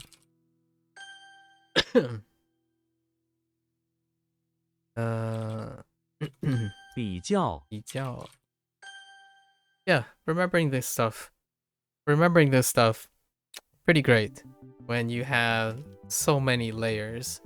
Like it's so difficult to not know what this is. Like in terms of meaning, because they are all interfaced. Now in terms of reading, English is bolstering all of that. It would be fun actually to describe all the mnemonics in Japanese though. Huh. That would be a fun exercise. Like describing the mnemonics in Japanese as opposed to using English. Like hui. Hui is kai, right? Kai, hui, and kai. So I could try to describe kai in Japanese. I don't know what a whirlpool is yet though. So I can't really say whirlpool in Japanese. And then sheng, which this is 21 in the Japanese side of things. For me, the mnemonic would be something to do with nijuichi.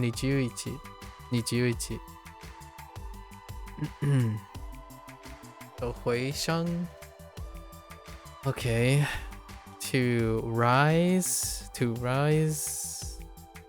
again, to return to rise again. So repeating. Oh, and this is helpful because we just got reminiscence in Japanese, and that Japanese is using the revolving again, like going back again. But this is to return in HanziHero. But to do something again is to revolve again, the rotate again. What did we use for hui? Kai. kai attached to whatever. I don't remember which specific instance. But hui is the same thing. Hui xiang, to rise again.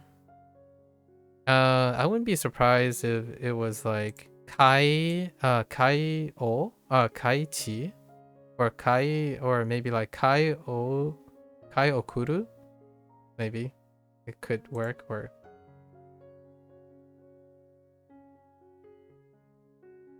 what's another way to rise? That would be interesting if this ended up they replaced this for rise again and then use I, or mawa, use mawa, like mawa okuru. Mawa okuru would be kind of funny, to rise again. I don't think that's not in my vocabulary, so I don't know if that's a real Japanese word. As a compound word. But so use mawa because kun into kun, so mawa okuru, to rise. So rise and revolve, to rise again. Prices, precio, precio, rise again. A veces, otra vez. Precio wa otra vez.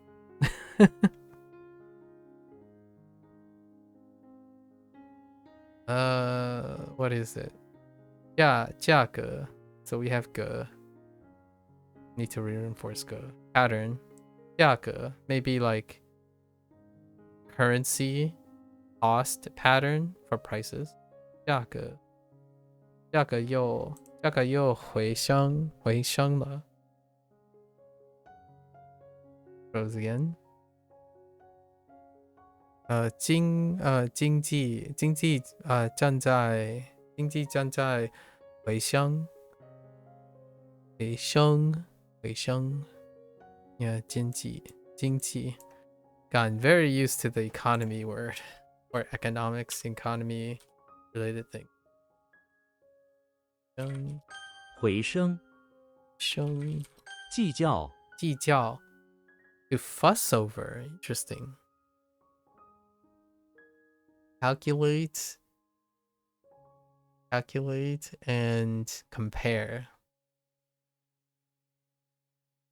To fuss about something is to calculate and to compare every aspect of it endlessly. I like it. 计较. I might end up using this more often than I would like to admit. I like the fuss. I feel like to debate is fine too, and an extension to discuss, sort of, but we're like going down further and further away. We're like moving further and further away from the fuss about. Maybe even to make comparisons. To compare like carefully is something too. 这部 What are you? Slenderman and straight. Something the maybe it's still 这 maybe 这的计较. Oh, 折的计较. So it does retain 折. 这部记得急得计较. That's a lot of J Z sounding. I'm not too great. My distinguishing between 计较 and 自造. 值得制造. 计较值得计较.这不值得值得计较。他不会跟你他不会跟你计较这些事情 thing matter 事情，他不会跟你计较这些事情，计较小时，计较小时。Okay. 计较 Yeah. What's about 修理 修理 to repair logic. Something is specifically to use logic in order to repair is its original working condition. Okay. I'm starting to feel like li also functions like a adverbial. So jing and li for logic is a adverbial. It's describing the manner of whatever is attached to. Like it's modifying the manner in which it's attached to. Oftentimes in these mnemonics, it's making it very clear that these mnemonics have to phrase it in that way too. Like also in Japanese, it's kind of similar as well. Whenever this came up, what was the most recent one? Arrangement. Yeah, arrangement. Seri? Yeah, seri. Seri is same thing. Using logic or reason to arrange something. Seri. So if you're doing that is an arrangement. Weird. Interesting. Wonder how connected they are. 修理修理机 Did I already get this? I don't think I got this. 机器 Nope. 机器 We did get this in Japanese though. Key for now. Onyomi key for container. 我的车需要修理正在修理。修理对待对待 to treat. So treat is correct treatment. To treat someone hopefully refers to treating them in a correct way, though it can also be used to refer to treating someone badly too. Oh, okay. Which, honestly, the correct way can still be bad way. Like, correct is different from bad and good. Right. Oftentimes, I think that is lost in the meaning, in the nuance, because oftentimes correct means it's good, and not necessarily. In reality, the correct way can be both bad and good. In fact, correct can be both correct and wrong. Subjective. Right? This is relative subjective term. So what's correct for someone can be bad for someone, and what's correct for someone else can be good. Weirdly enough, though, I think in Chinese, Japanese, and English, they largely agree that correct is good. I don't know in how much depth you go into a language, like especially Japanese, before the idea of correct becomes an abstraction and not a commonality. Like in English. Oh, that's correct, meaning it's good. But my English would suggest it's not always good. So it would be interesting to ask a Japanese person, when does a phrase like that is the correct way become so nuanced that it is no longer just correct and good, but is both bad and good to be correct. That would be really interesting. I don't think I'm ever gonna get to that in Japanese level. I don't think so, because I don't plan on living in Japan and interacting with Japanese people in that way. But in English, I'm way past. In my opinion, I'm far more thinking beyond than correct being the same as accurate, and accurate being the same as good, and good being the same as desirable. They're not. And I imagine that's how Japanese people speak in their language too. Like when they say something, it's incredibly nuanced, but they also are aware of how it can be different as well. I think that's like one of the upper levels of language. When you're attached to your language, you're able to see and perceive how it could be interpreted differently on top of what it's commonly interpreted. And I'm not convinced that Japanese people have as much of that nuance as a language that is, lingua franca, right? In English, a high level, in my opinion, a high investment of English is to know that there are all these exceptions because the language has diverse users. In Japanese, I think it's kind of elegant in a way that it's far more restricted, largely because, in my opinion, the natural language have a selective bias towards a culture.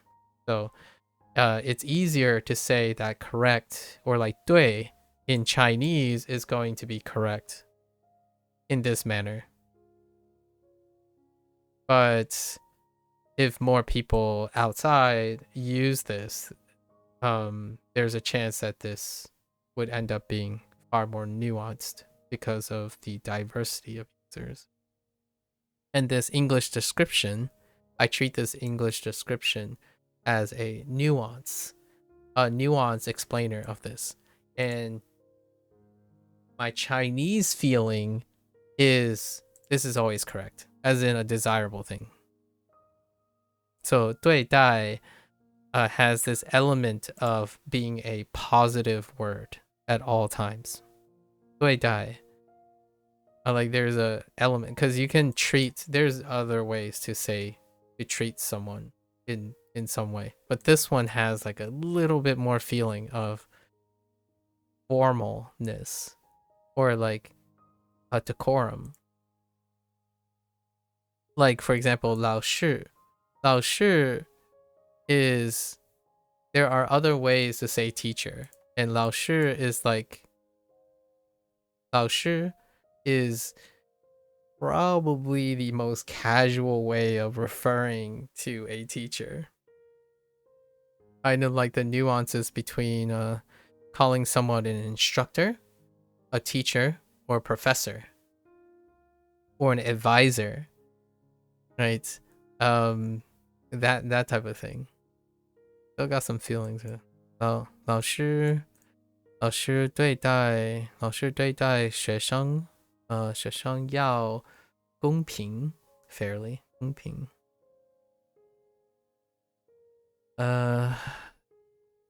要 oh no, what is that? 要扔 right? 要扔子对待这个问题 not 問題 immediately thought of 問題 要认 oh 整 I screwed that up, wrong one. 认真 is truth, recognize truth, so must, seriously, how does that work? 认真. I guess. Must treat this problem seriously. 认真. 认真 is seriously. But there's a must a little in it. Must seriously. 认真. 认真对待这个问题. Cool. Cool. 对待。直升机。直升机. This one's weird. So we have straight. 直升. And what was 升? Leader? Or rise? Oh, rise machine? Oh, that kind of makes sense. Straight rise machine. Straight bladed machine to rise up. A helicopter is a machine. Oh, or a helicopter is a machine that rises straight up when it takes off. That simplifies things, actually. A copter? What the heck? A copter? What about chopper?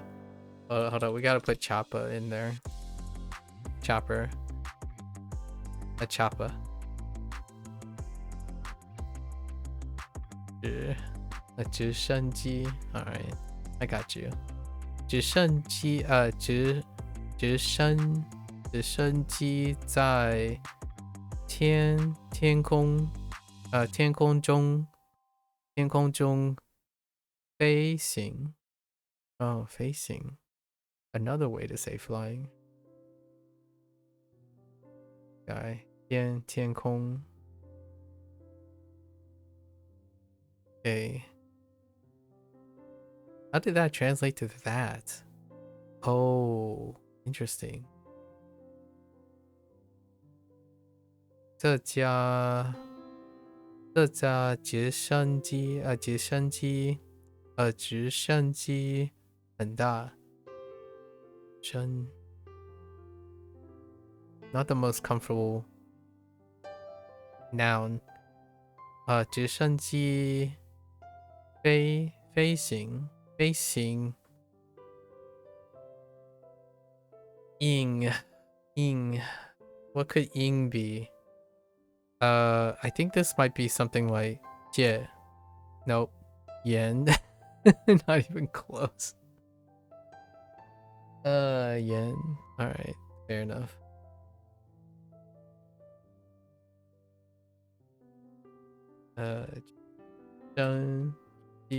直升机。Alright. 回声. 回声。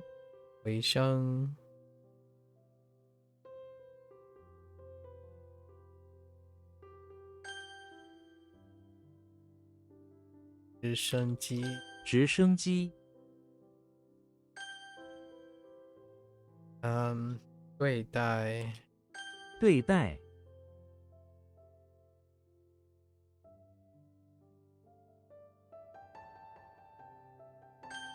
Okay. 修理。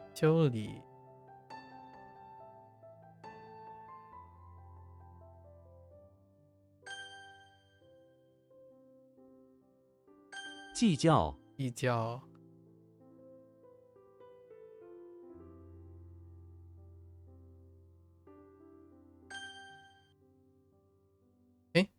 不曾. Formally, no. Never. If we have never done something, then a no former point is our life. In our life, have we ever done it? I like this. Not yet. I was thinking of this as more like not yet. But never. Interesting. I like it. No formal. No former. No former experience. No former experience. Never. Yes. Okay. Got it. 我不曾去过那里. Yeah, I've never been there. 不曾想过. Thought of, never thought of. Yeah. 不曾. 不曾. 不曾. Never. 盖.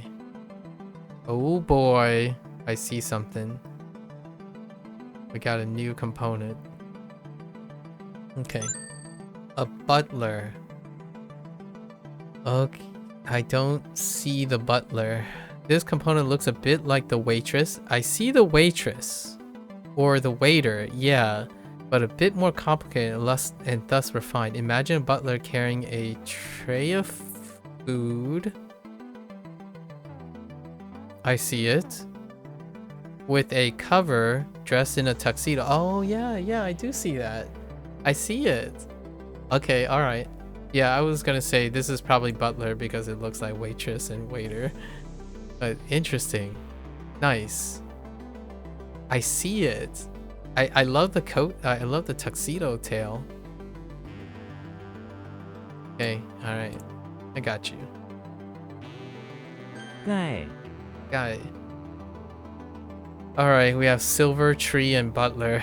Alright, Gandalf is in the bathroom of the high school where he is carving a tree made of silver into a butler to decorate the bathroom. With magic. Or with a spell. He has been at it for approximately 3 days.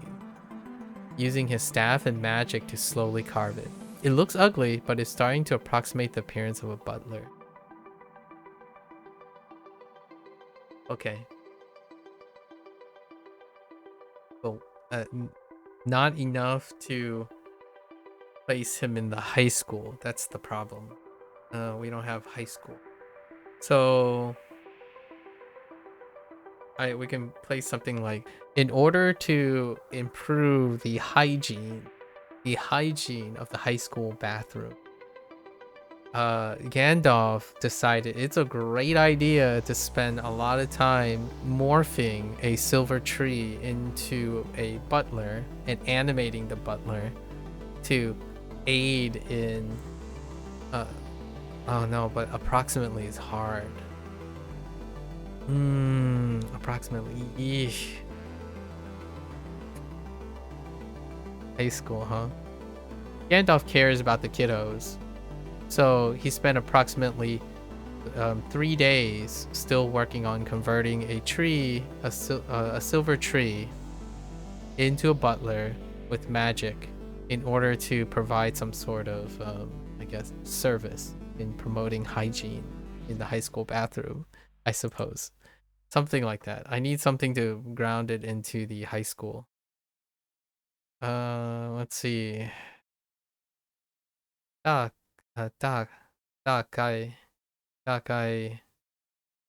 approximate, dark guy, big approximate. Introduction, Guy Lun. Approximate theory.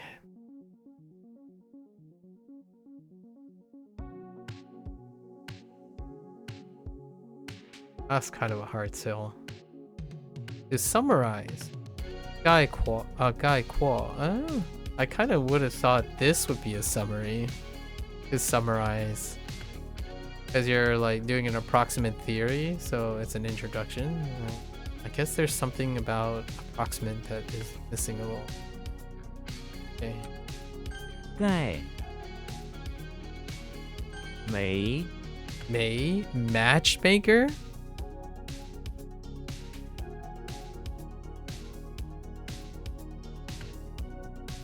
May is a matchmaker? Huh. I can't think of the word at the moment. Alright. Mario. Alright. Mario is inside the beach house. By the bay. On vacation. Sure. On vacation. Fed up with his failures to capture Peach's heart. Okay, we got Mario. Peach's heart. He has hired a matchmaker. Woman. Yeah. That sits opposite of him across the room. She has a miniature bucket or basket and tree. A miniature tree with baskets hanging from it. Oh, Mario and baskets and trees happen more than once. Each containing a name of a girl that she hopes to help Mario match with. In fact, the matchmaker has already invited some of them to come to the vacation rental for an introduction. Intriguing. That checks out. Checks all the boxes. Vacation, beach house. Is there any other place that would be vacation prone? No. Nope. The beach house works. Okay. Basket, tree, and now I have this imagery. It's good. It's good. A matchmaker. Interesting. 媒人. Multimedia. 多媒体. 多媒体. Many matchmaker body. Multimedia. Doesn't sound like multimedia, so it's not that interesting. 媒体 for media. Match body. 梅 Maybe. Well, we'll see. 姑 Gu. Oh, Gugu. Paternal aunt. Oh, that makes sense. Gugu. My paternal aunt is Gugu. Yeah, Igu. Yeah, Igu is my paternal aunt. Gu. And then Guren is my paternal aunt's husband.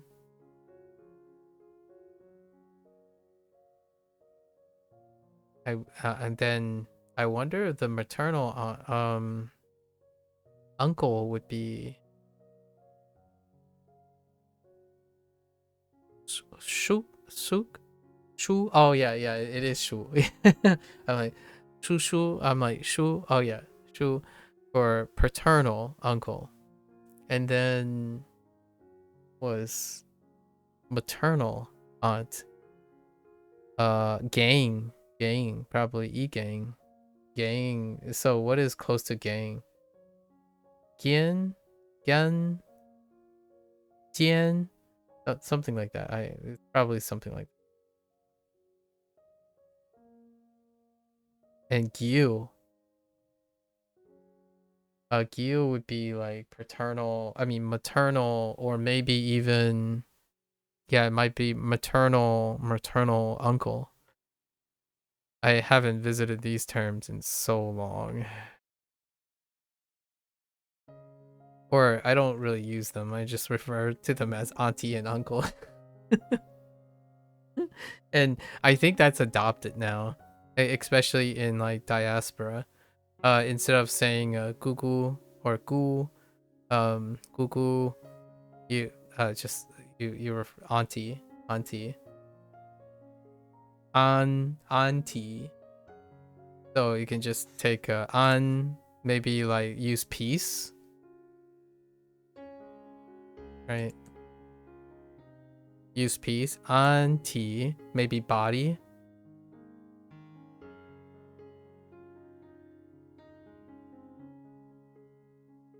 Right. And then T, I don't remember the right side of the traditional character. But auntie. Goofy is in front of the house, laying on the lawn like a goofball. A woman who is also part dog, okay, comes up to him and says, part dog, gives it to Goofy, says that she is his paternal aunt, or in other words, an aunt. Goofy does not believe her, but then she pulls out a headstone that proves their relationship, their relation. Kind of a goofy thing to carry around. Looks like his paternal aunt is also Goofy. I'll take it. Yeah. Goo. Goo. Goo. Ma. Oh. Or is it Guma? Kind of looks like Guma. And then Gu Nyang. Yeah, Gu Nyang. Ni Gu. I was kind of hoping for like husband, like uncle-in-law as one of the vocabulary words, like uncle-in-law, which is like gu something. It could be like 孤人. It could end up being 孤人 for like the aunt's person. So the person next to the aunt. So 孤人 would be like the uncle that is married to the aunt. And then maybe like because 人 is after 孤, that could be how they go about it. That'd be interesting if they include that. 孤 Because it's close. 孤人. Yeah, 孤人. 孤人. 孤人, like Gugu, my aunt. 孤人 is what I 孤人 is what I call my uncle-in-law. My uncle-in-law. So it does sound really close to 人. So 孤人 is probably uncle-in-law. Or maybe just uncle. I'm not. Paternal aunts. Oops, that's a typo. That's fine. Butler. Goofy. 孤 Okay.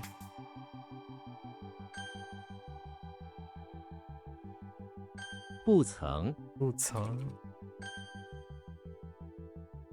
Butler, silver, helping, hygiene. Yes. 盖 And then approximately.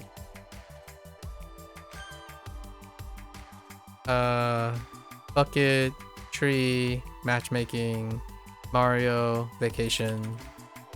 Ah, that's the wrong tone. Or matchmaker. 没 Okay. Oh, Mao, risk. That's kind of awkward because this is also part of hat. Risk. Oh, a veil. Veil works actually. Veil because there's a hood with two slits. This one only has 2 slits, one for each eye, hiding the identity of anyone who wears it. Yeah. It's also part of hat. So veil is fine. Yeah, see, it's part of hat. Okay. Mao and Mao, they're both Maos, so I think we're gonna add hat to this. In fact, I might. No, there's already a hat, so veil is fine for this. 帽 Mao. Do they add hat? I think I'm just gonna add hat because it's common. So I'm not surprised that those are the 2 examples. Okay, Mario. All right, Mario is in the bathroom. Oh wait, no. Oh, no. Never mind. We don't have to because there's another part of Mao. So that's perfectly fine, actually. That's perfectly fine because Mao is still Mao. We'll get Mao eventually. We don't have to add hat. Mario is in the bathroom of the barn, getting ready to steal some milk for Princess Peach. All right, stealing milk for Princess Peach from the barn. The bathroom. He takes off his red hat and slides on an ominous veil, obscuring everything but his eyes. He is ready to risk it all for some of that white gold. All right. So Mario is obviously infatuated with Peach. So he's getting ready to like go into the barn, but from the bathroom. He snuck into the bathroom of the barn with a veil on in hopes to take a risk in grabbing some white gold and some milk for Princess Peach. That works. I'm good. Adventure. Mao Xiang. Intriguing. Yep, got Mao. Yep. Now that's feeling and risk to catch a goal. Fair enough. Fast and or furious. 火冒三战. I don't know what done is yet, but fire risk 3 something or furious. Mao Mei. I got nothing for Mei. Oh no, taste. What the? No. Just kidding. That's not taste. There's no that a sun, not a mouth. 仿冒品.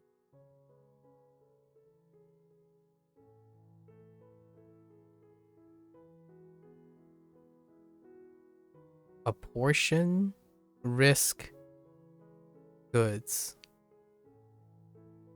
Okay. Like part of the goods, but not all the goods, so it's counterfeit. 冒 Oh. 注 To wish well or to wish. Just wish is fine. To wish. To. Do I have Japanese for this? Older brother in a suit? No. Or older brother in a spirit?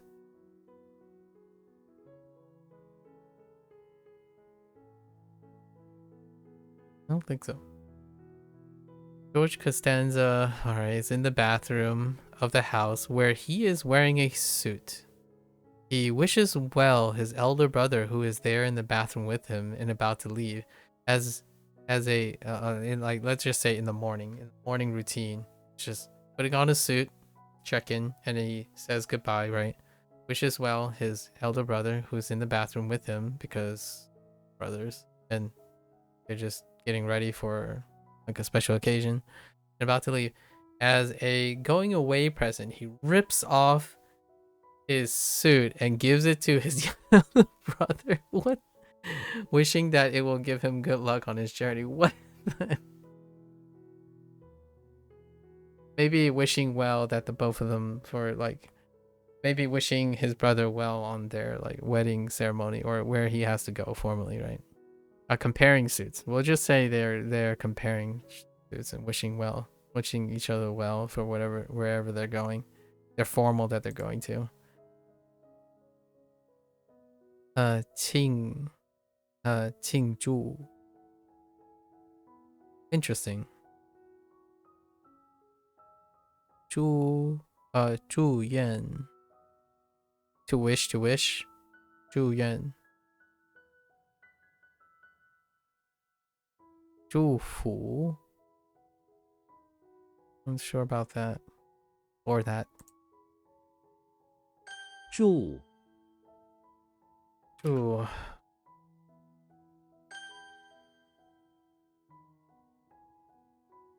Okay. 泳 Yong, the swim. Do we not have swim yet? Oh, it's because of Japanese.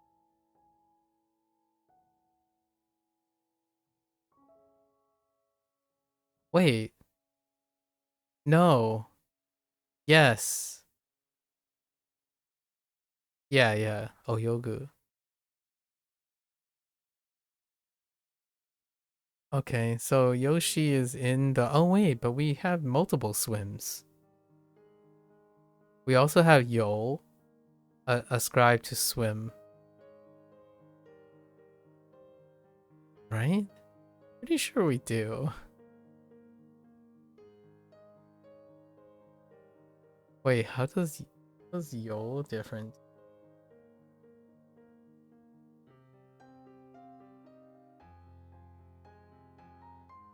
I guess we'll find out. Yoshi is in the bathroom of the temple. Okay, this time not for eternity. Yong. Oh, this is two Yongs. Eternity is also Yong. Yeah, eternity is also Yong. Yoshi's in the basement of the temple where he finds a pipe sticking out of the rock floor. Okay, he drops a green spotted egg, Yoshi, a green spotted egg on it, and it burst open. Finds a pipe sticking out of the rock floor. So he just randomly dropped, spraying water everywhere and flooding the temple. This is a typo. Temple basement. Yoshi swims across the flooded basement along with the floating relics temple. He didn't even know he could swim. Nah, he could swim. Yoshi. Okay, so we have relics floating around. But there's like a rock floor with a pipe. He just randomly decided to drop a green spotted egg on it. Why was he in the basement? Well, there's like pipe sticking out. That's kind of a basement thing, I guess. Can also be a bathroom kind of thing.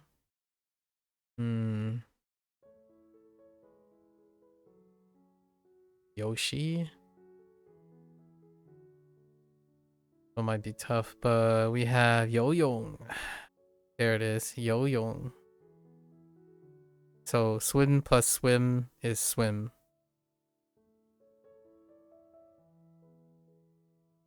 Swimsuit. Yo-Yi. Makes sense. Yo-Yi. Not Yong. Yong-Yi. Yong-Yi. Yong-Yi.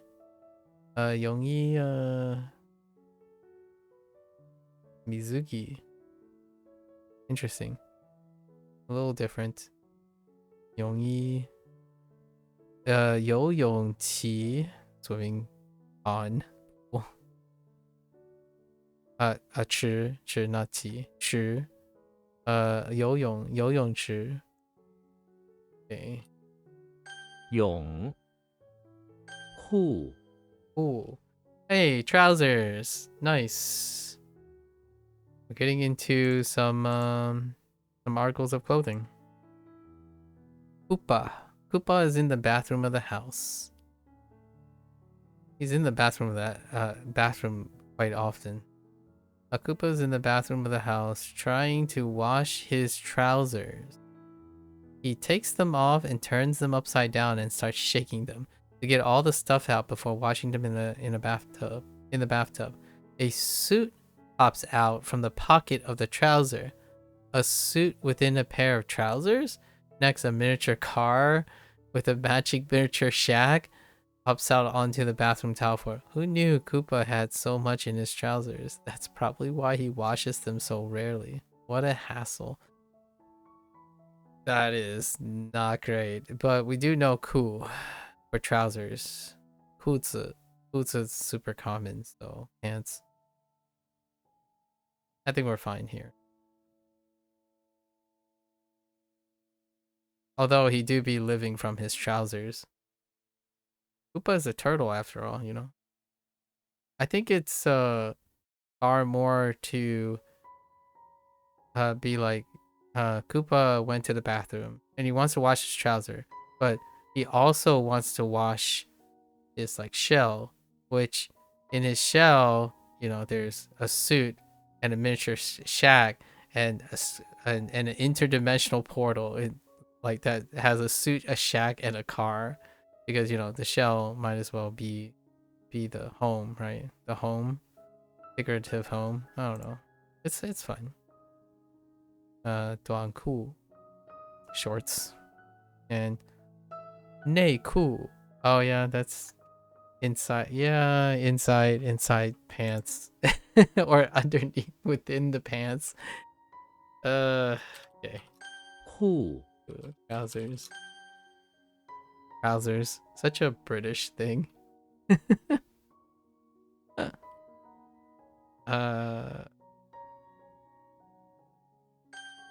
Veil. 帽 Mo.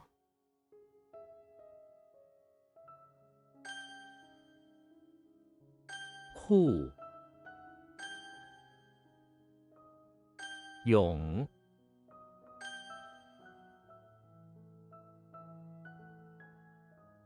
住 Alright. Time to lock in. Alright. Okay. Oh no, it starts with this one. Wait, it took me so long last time to get this one.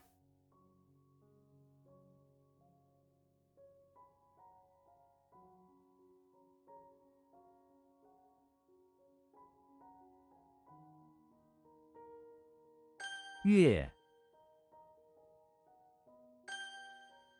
Oh, right, to pass. That's right. And then it's also more and more. That's why. Yeah, to pass. How did it work? Yugi. Chop, chop, chop. Yeah. Okay.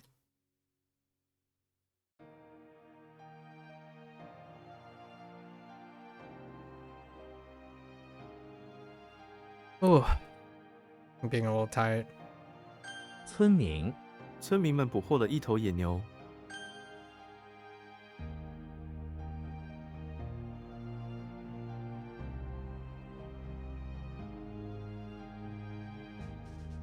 叫好观众为演出叫好。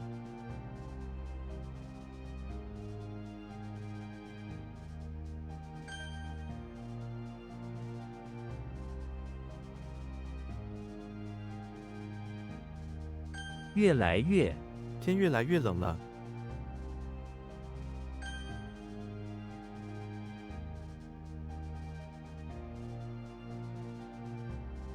Heck.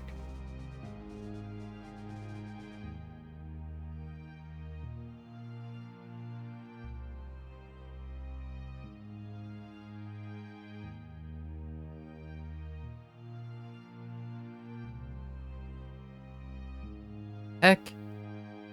Uh.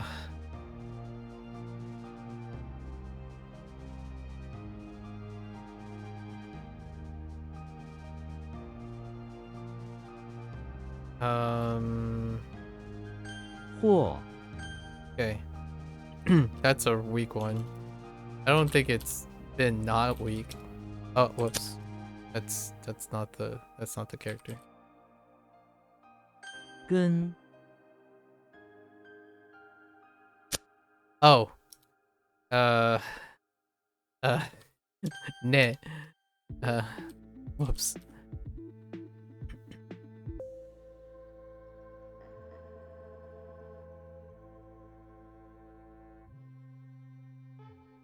内脏他因为内脏受伤而死。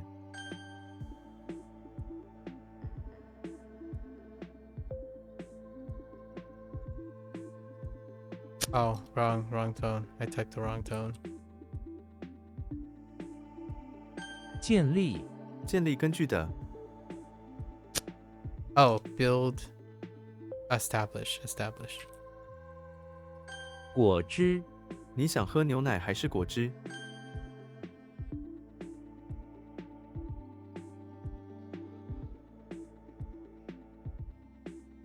精神这是多么高尚的精神！ Or spirit, I suppose. Spirit work. 放火不要放火烧这个。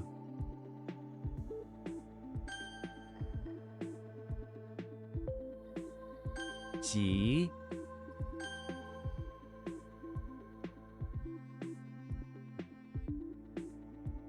课堂他不在课堂里。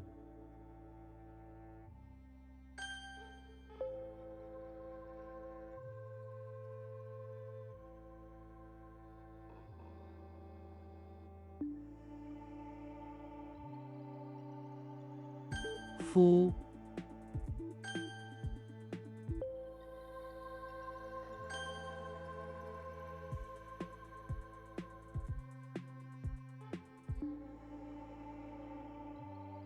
Oh, wait. Oh no, that's E. Whoops.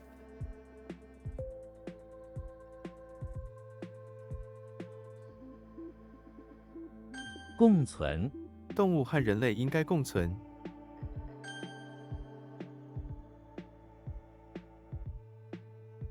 美元美元升值了。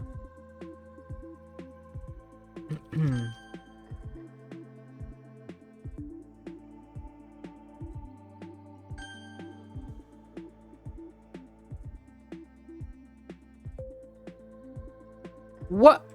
Hold up.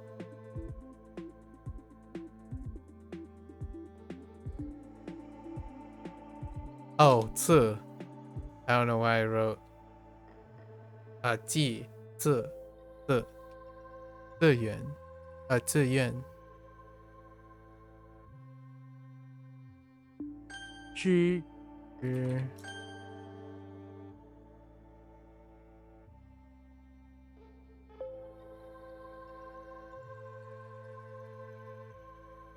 初级我有初级水平的中文。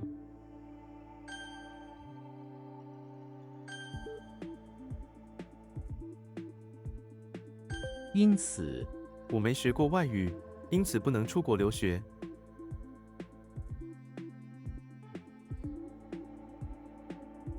It's like because of this, but it's cause this too. Cause this is work. It works. Caused it because of this. Because this is true. 指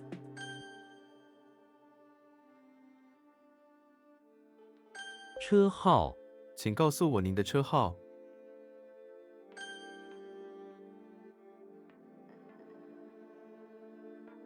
反常近来天气反常。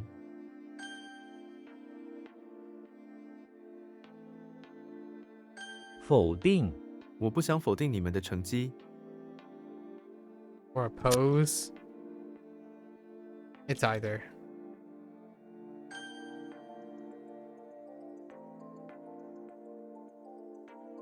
改正改正下面句子中的错误。 Oh no. 更下面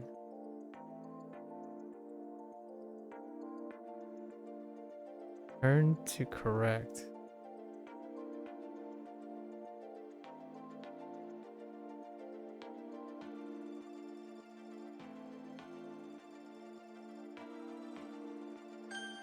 Okay, that's fine. 以上这里有10个人以上。才负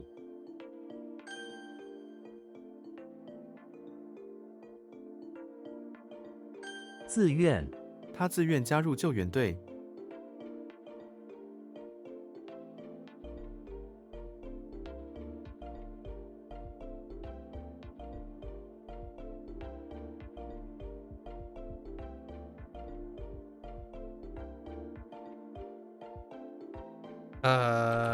Yeah. 确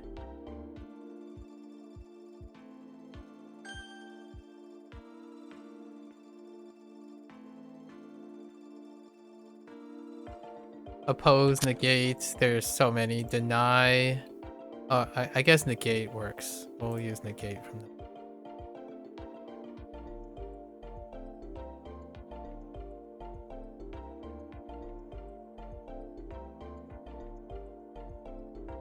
动物园我们在动物园里看见了狮子。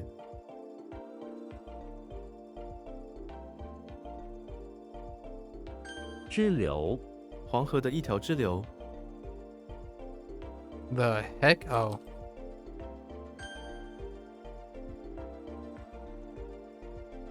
作文这篇作文太长了。 Composition.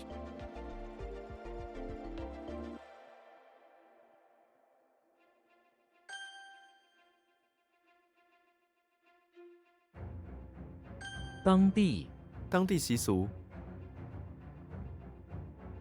当地习俗. To work as land.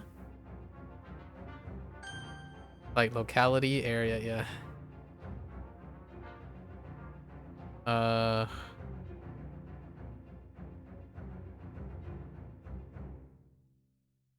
懂得 Oh, 他 I 懂 need 得 to 中文。 silence it.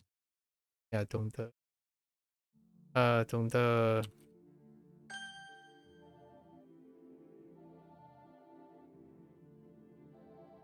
切片土豆切片后用油炸。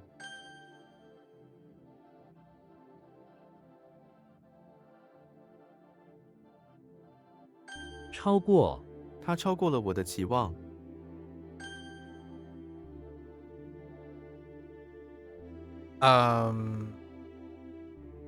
卖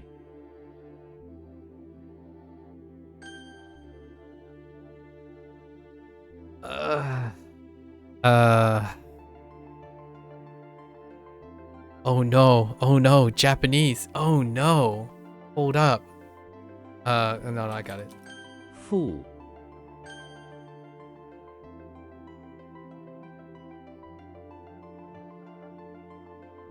因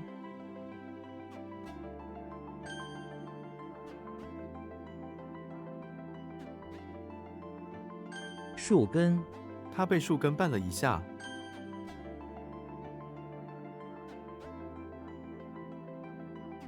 病历 他有一份很长的病历。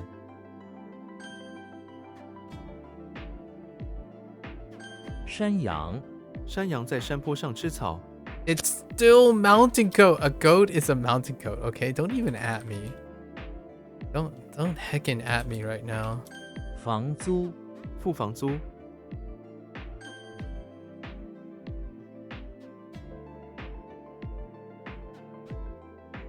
Oh. Wait.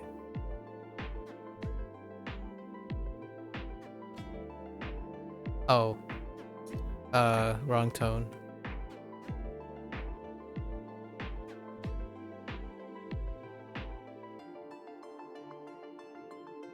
The heck is that? Oh.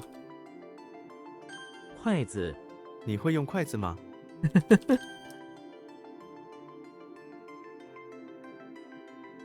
表格 把你手边那张表格递给我。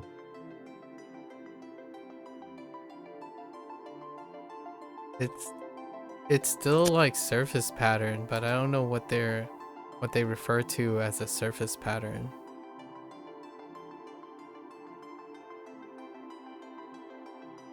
What they want for the surface pattern. I'll have to read that sentence again.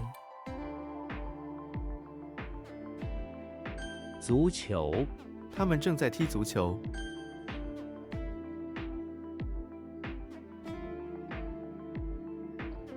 Oh, meaning, wait. Oh. This used therefore. 早安 祝你早安。 Oh no. Wait. Spicy.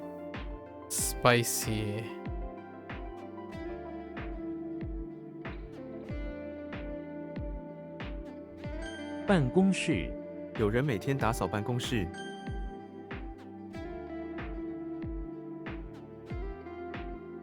营地 营地到处都是垃圾。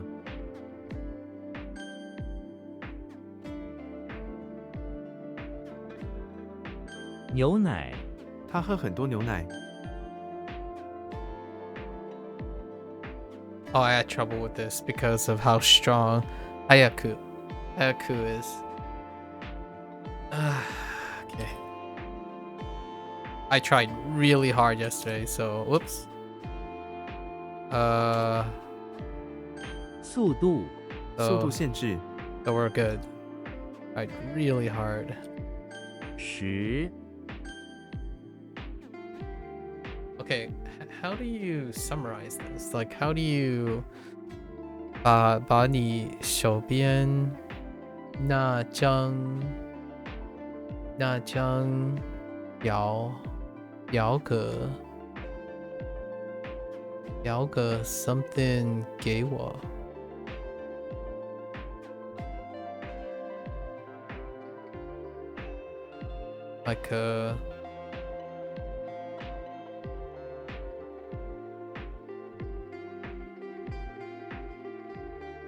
like it's like instructions, writing, form. Oh, and table. I'm gonna write like it's not just form, and it's not like a form, like documents. Use documents, even paper, or writing, and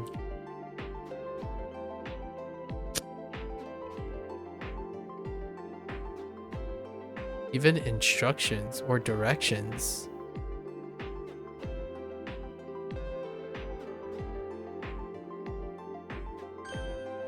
this form can be misunderstood, or form as in the physical form.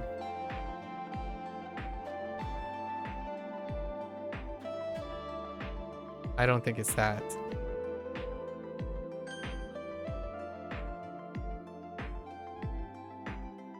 快速 快速进展， Yeah, this was the one I think this was the one that I was stuck on for some time. Or maybe it was the character alone. Because I was like, rapid, fast. Couldn't get to it. Okay. 4 This is the crazy one, right? Drop, Captain Hook, SpongeBob. Similar. That's what sparked that one conversation 4 days ago. 经历 个人经历，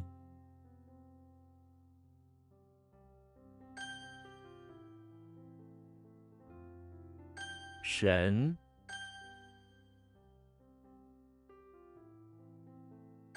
Almost forgot this yesterday. That was tough.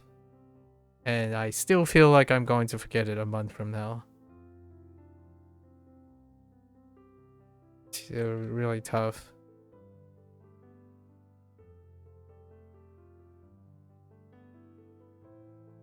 What?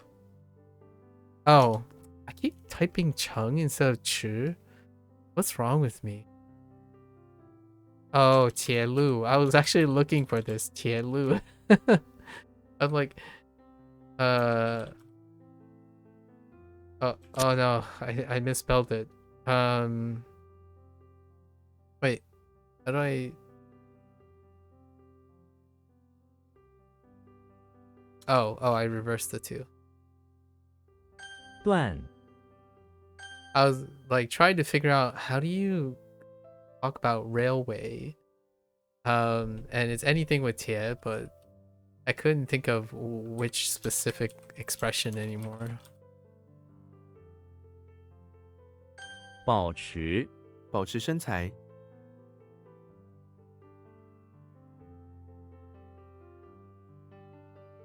There's so many, maybe like retain, maintain.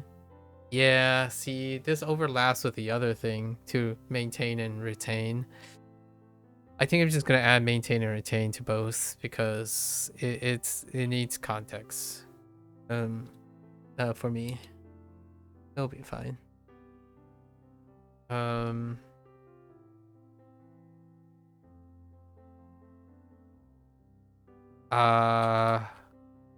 This is, yes. 抓住抓住机会，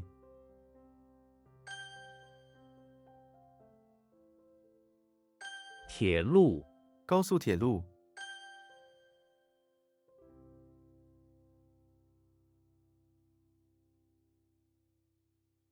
语气平和的语气， This one was a problematic one, like, or maybe a month ago. So nice to still remember it so far.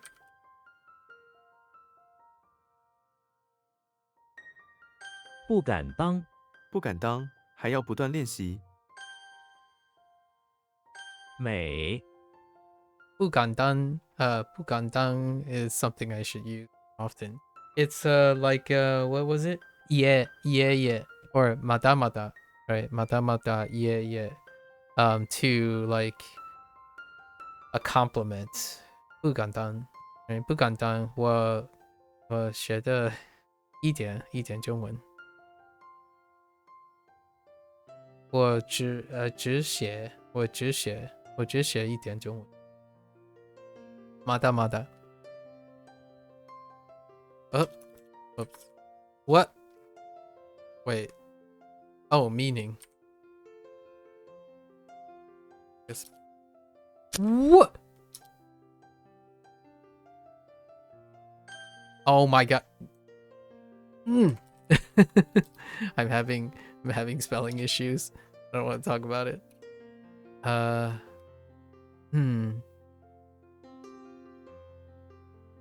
句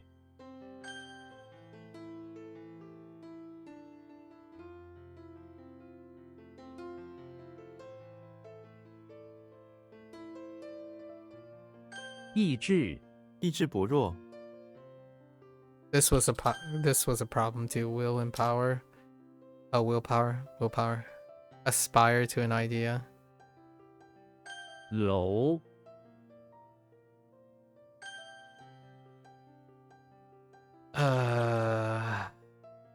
每次，他每次都说是我的错。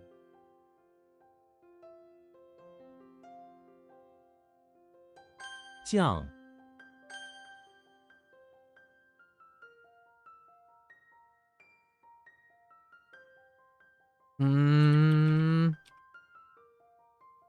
专业，丰富的专业知识，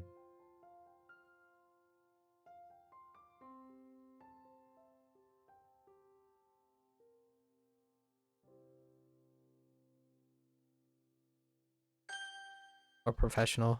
Yes. That one was a little bit hairy the first time as well. Okay.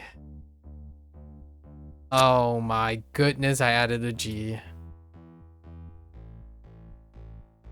Gotta be careful. Careful about that.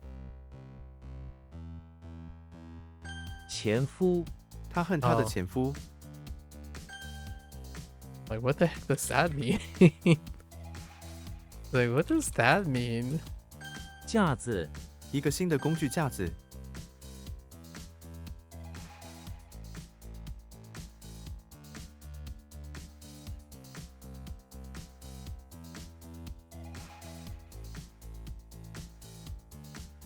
程度，努力的程度，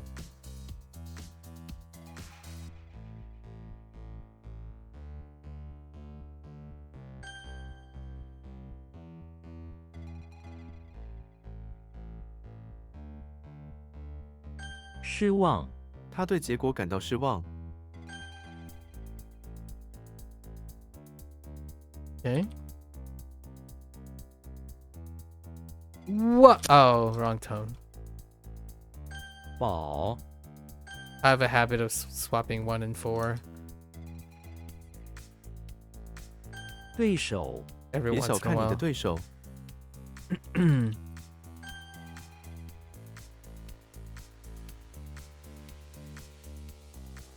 强度，加大工作强度， The heck is that? Oh.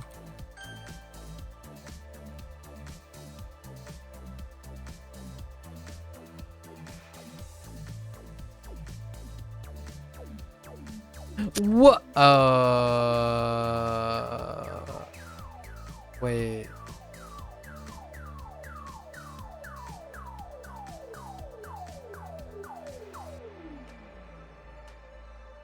"愿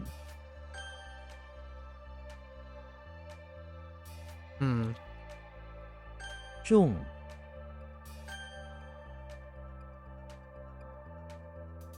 湖边 他坐在湖边读书，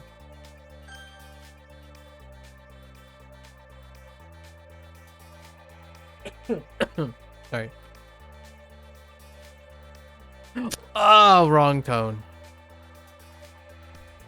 What? Oh. Hold. Wait. Wrong character.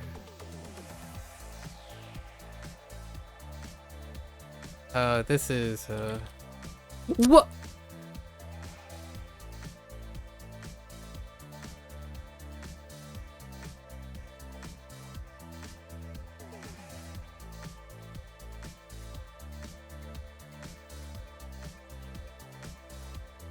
已经 他已经长大了，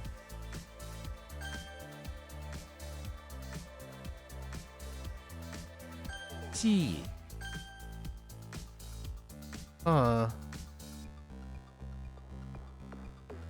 骑车 我喜欢骑车去公园，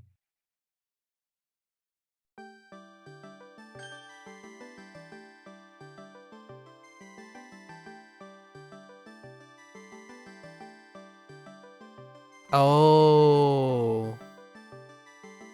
觉茶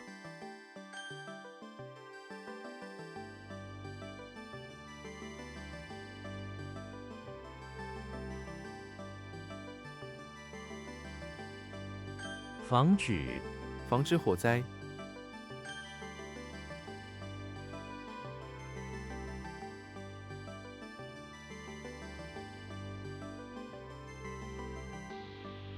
What is going on here, though?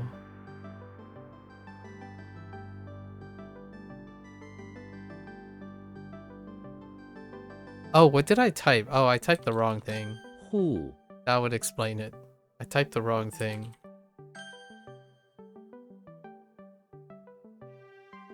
工程，他在大学念工程。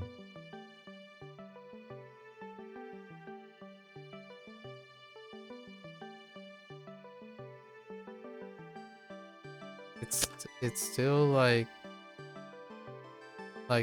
work course thing. No?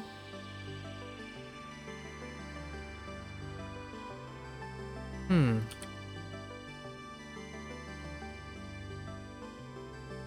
注入，这条汉注入大海。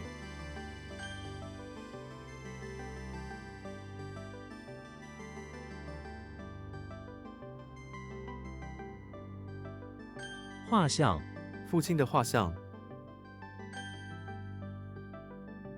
Hmm.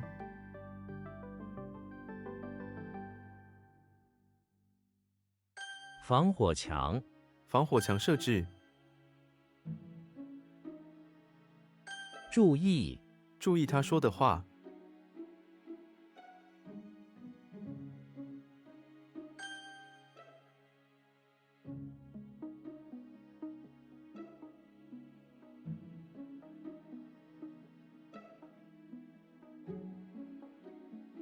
What? Oh, I missed the G. I accidentally backspaced through the G. It's fine. I don't know, like... It's like coursework and oh, it's engineering. Do I have to worry about engineering?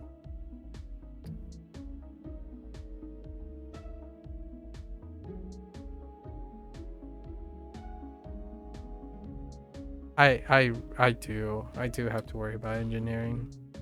That is definitely something on the list. That one is too it's too many layers of abstraction. Oh wait, no. It's not. No, I don't have to block that. I have a way to go about that. No. I know how we get to engineer. It's fine. I don't think we're gonna mess it up next time. Pretty sure. I got it. I got this. 静，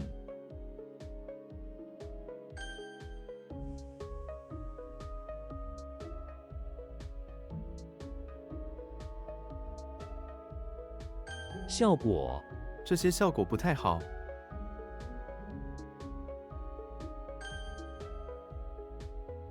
I can think of it as construction procedure, which is engineering, which will be fine. I don't know what I swapped over to work, but I could just use construction. Construction works out. What the heck am I looking at now? Oh, 想，哎病， stop.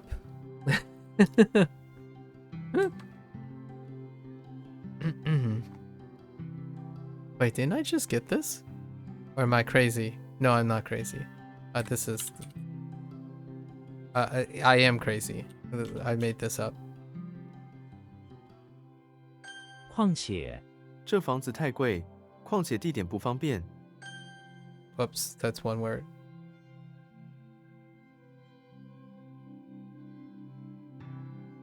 有效，一种有效的方法。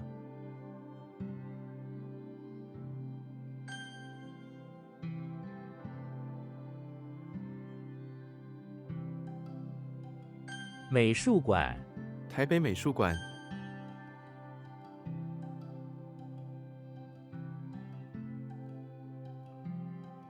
heck is happening here? Oh, right.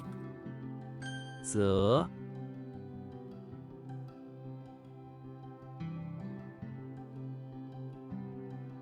Oh, this one's rocky. In another like month, this is gonna be in danger. Responsibility is tough. That's really tough. And the example words that I think I'm thinking of is not great either. That one's gonna be tough. How did I screw this up?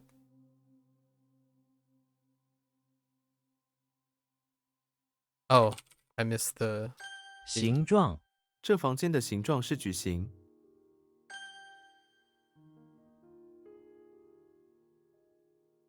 The heck are you?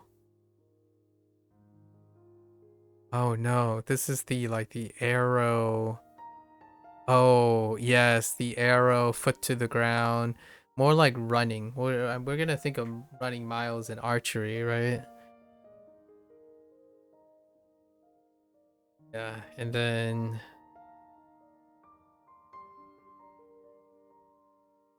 cooking or baking. What? Oh, whoops, wrong tone. I was so focused and I messed up the tone. 有钱 我不是有钱人， Oops. 五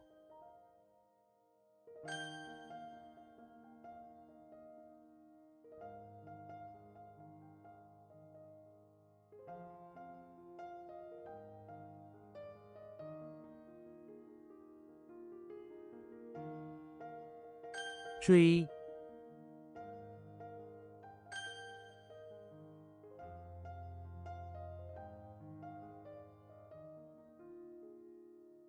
情况 情况很复杂。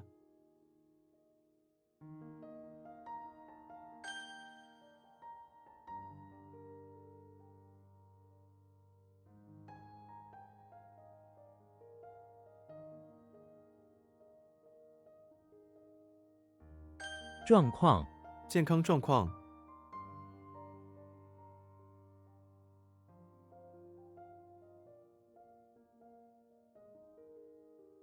The heck? Form of the situation? Oh, condition. Super elaborate. Super elaborate. 数 When you have super elaborate characters, mnemonics go the whole 9 yards. The more complicated it is, the more memorable it is. Oftentimes. I don't think many people appreciate that memories work. At least in my opinion.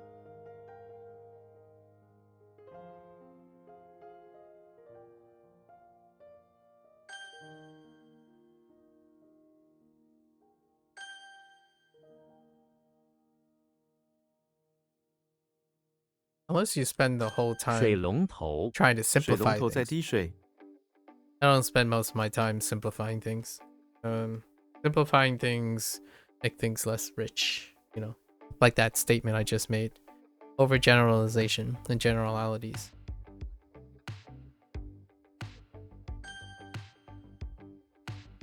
Kind of raw, in my opinion, kind of ignoring the richness of language. Well, especially interaction of a native language.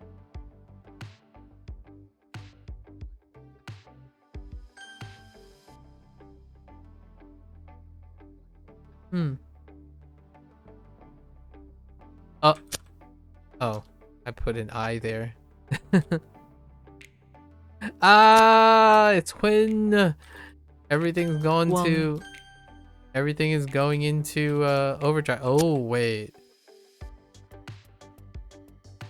this is tone 1. No, I typed the wrong tone. 夜 Fine. 餐具 病人用过的餐具要煮一煮。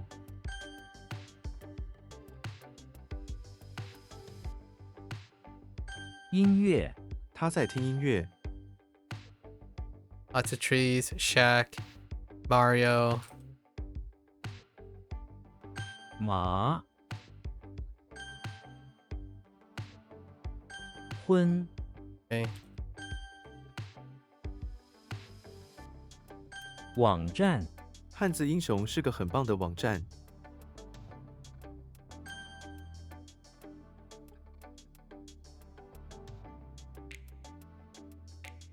赶，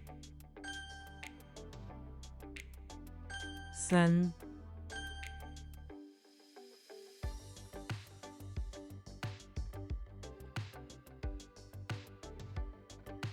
近期，他们近期要搬家。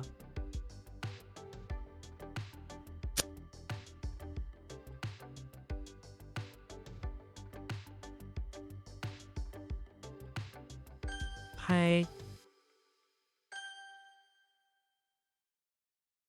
What? Whoops.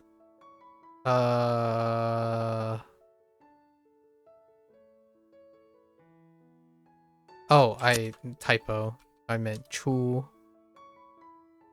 Um.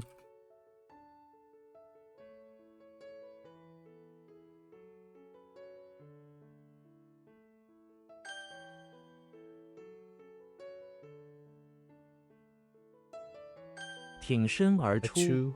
Or 出. Um. 药片，孩子不喜欢吃药片。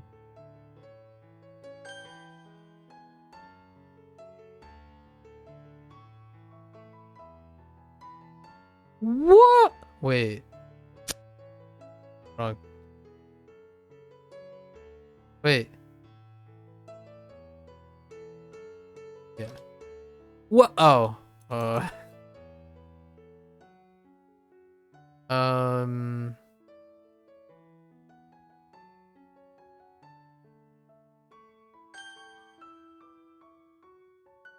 比如 Dreamcatcher.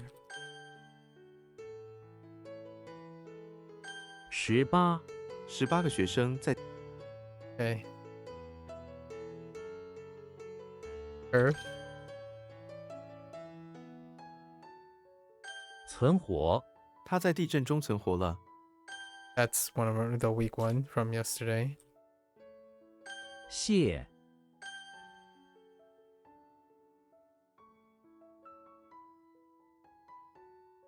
低头，低头谢罪。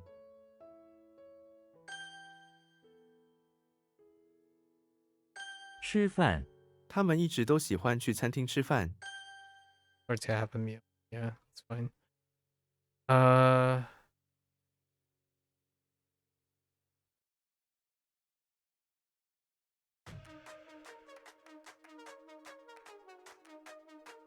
Like immediately right after.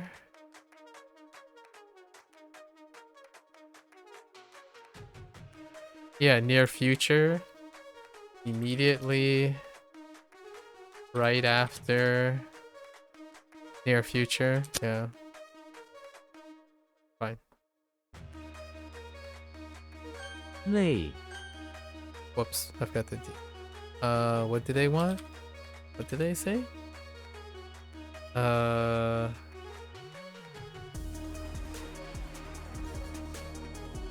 already forgot what they want. Oh, near future. That's right. Okay. All right. It was fine today. It was fine. We had some more blocks and that's pretty usual. What time is it? 10. Gonna do some gaming. All right, let's get to it.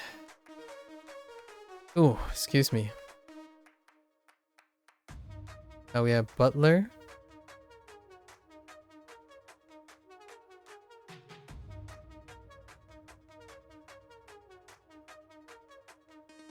Vale.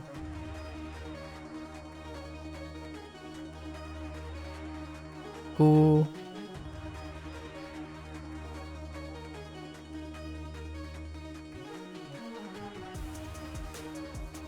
Guy.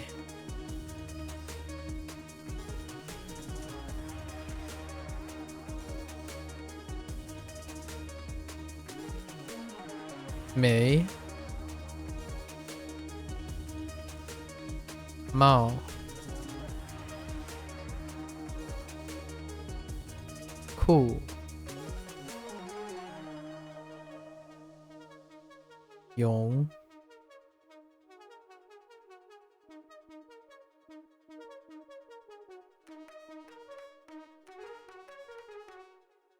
Zhu. Still have some characters from Duolingo. So, 5 of these characters are from Duolingo still. So we still got some things from HSK3. There's still HSK3 characters, which kind of checks out because I think it covered most of HSK, like almost all of 1, 2, and some of 3.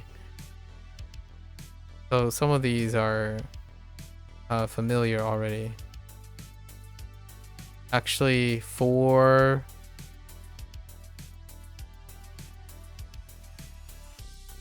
6 of the 7 are familiar. Yeah. So we're still covering some ground that has already happened. Today is particularly, usually it's like 2 of the 7 or something, but today is exceptionally high. 6 of the 7.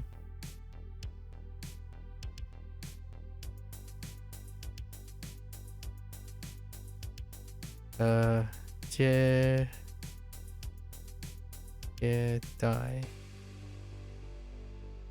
This one was a pure accident. I was thinking of a different die by pure coincidence. Although the only difference is, oh no, it's not the only difference.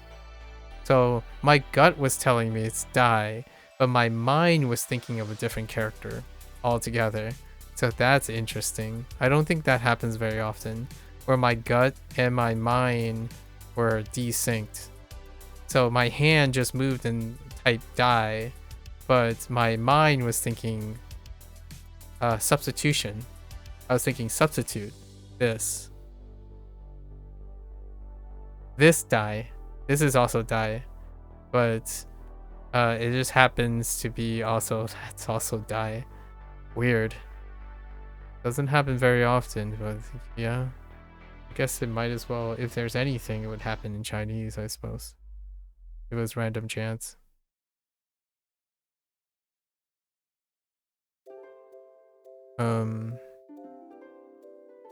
Oops.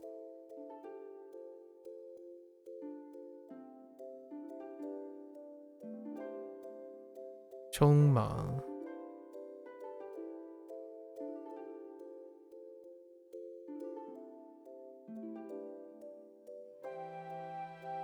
Right? Yes.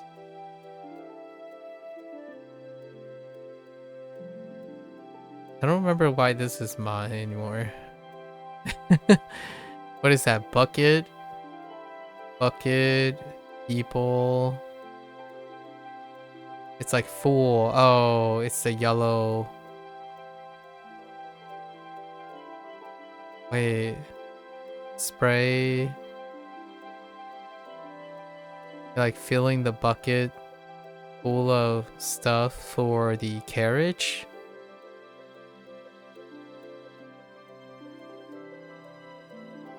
I don't remember that anymore. We'll see if it ends up being a problem. Changjing.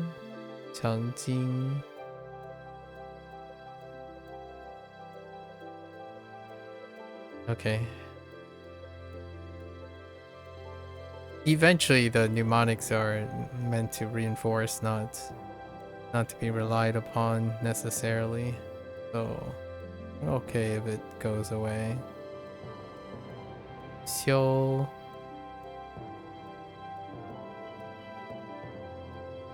Xiu Gai.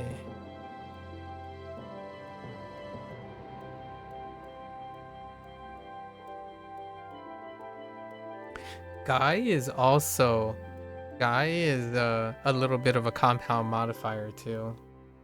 Like 过 过 guy li 过 guy li. Those ones have become lots of it's often seen as a modifier now as opposed to like inheriting things. Like the way bu and fun and full is being used as well. Starting to get like a real feel. Starting to MB. Starting to get a real feel for some of these.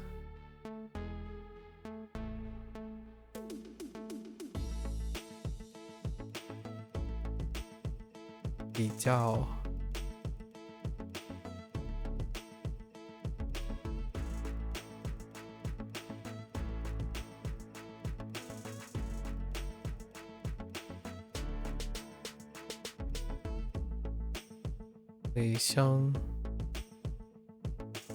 They operate more like verbal phrases to support another phrase. So when you have some of those things in them, kind of it's best described more as a verbal adverbial phrase. I kind of like it. Thinking it that way makes me be a little bit more consistent whenever that thing comes up.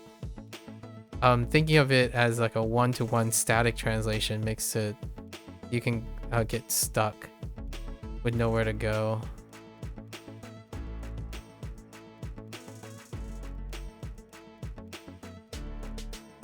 Zhen Shen Zhen Shen Ji. Oh no, that's not Zhen. It's Zhi Shen Ji.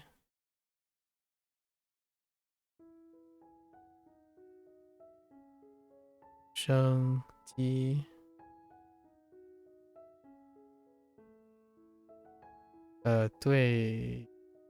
对待 right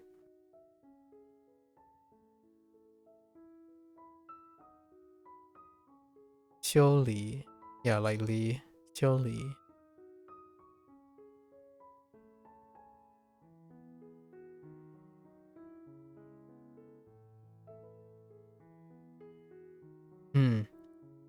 today went with yeah with the root. Whoops.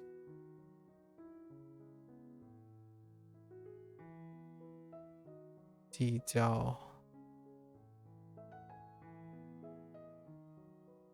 that was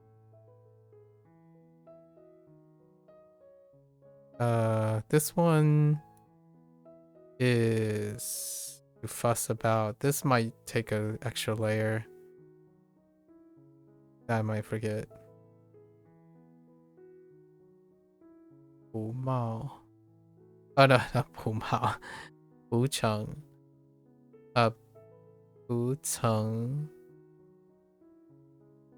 never. That might become a problem too. Okay. All right. Right.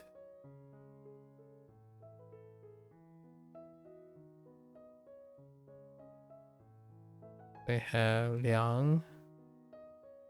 No way about it. It's cool. I think we can add Liang Xie.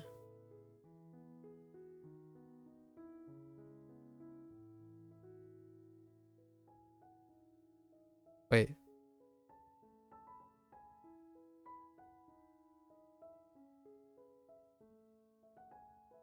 Whoa. It was it. Oh no. It's fine. We'll use Japanese instead. Suzushi. that's our reinforcement, Suzushi. Maybe like Shay, right? Shay Liang. Oh, wait, Liang Shay. Or is it Shay Liang? No, Liang Shay probably.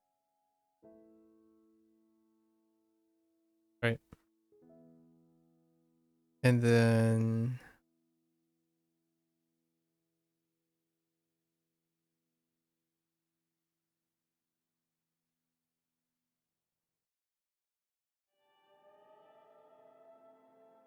y'all. Whoops.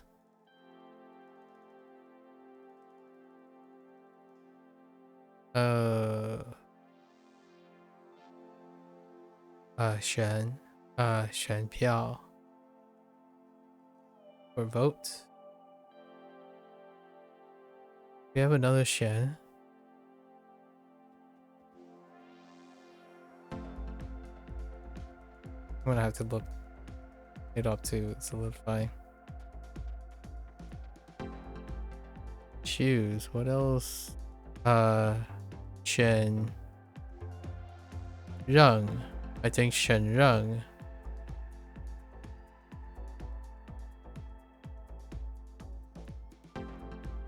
Heck Reng. It's like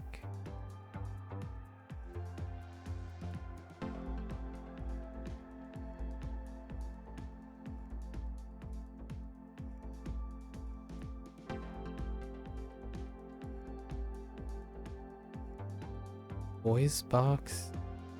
I'm gonna have to look that around.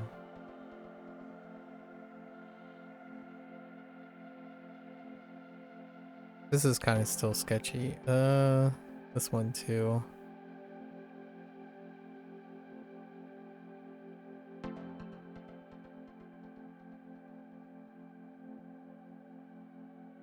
So, 全火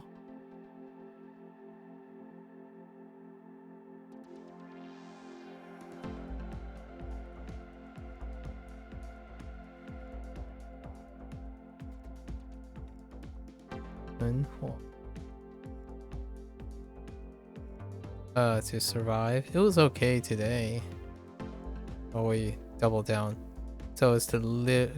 The idea is to continue. Continue is the key word. Continue to exist and live. I don't think we have another reference for that, but to look up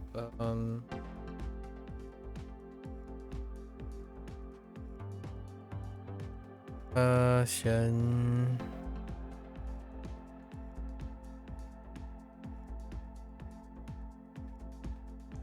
Yeah. Oh, we have many. Yeah, I was looking for. Oh. I think I was looking for this. Oh, it's dung. That's why I don't remember it.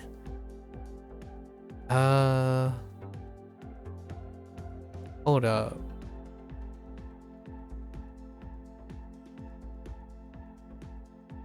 Oh no. Am I thinking in Japanese? Okay, so dung, we're using dung. Might as well. That's kind of weak. What else was I? Shit. Yeah. What is that? It's a bucket, right? A bucket. Oh, okay. Leather, right? Leather, one of the weak components. Leather.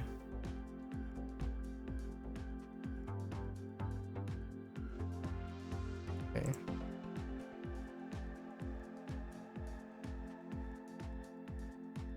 So,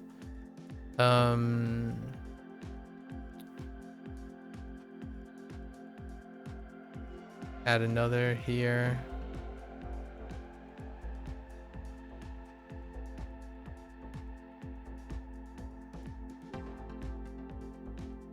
Right. So sandals. And then here we're doing dung, which is fairly weak in terms of writing.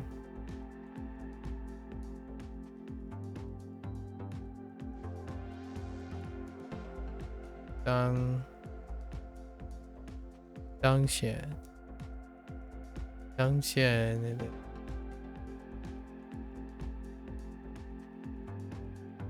凉血and 凉血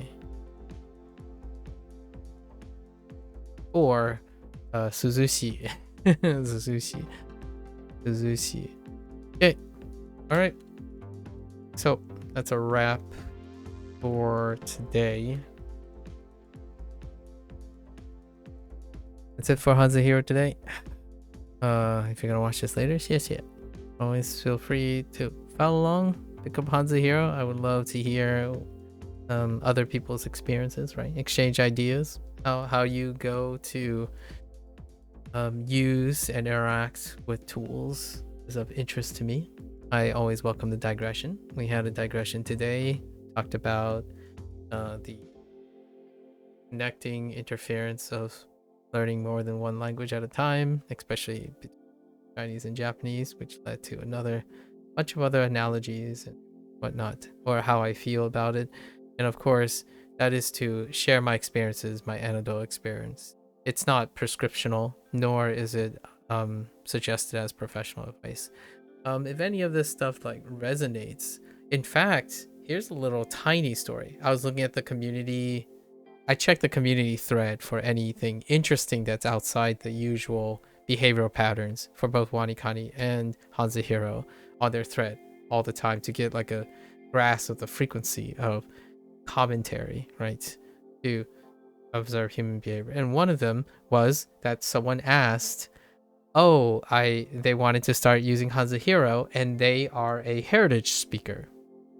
And they expressed pretty much stereotypically what I expressed. Basically, being a heritage speaker means you are likely very prone to be illiterate.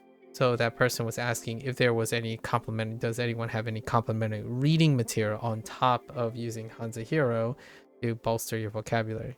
This is a very common one, and it does apply to diaspora, especially second gen diaspora. So very common thing, and it's humorous in a way, or kind of ironic in a bit, when someone like comes on and would say like, oh yeah, there's no way you'll ever be quote unquote fluent in Mandarin or speaking Chinese, when fluency tends to, again, the little digression about double standards about output.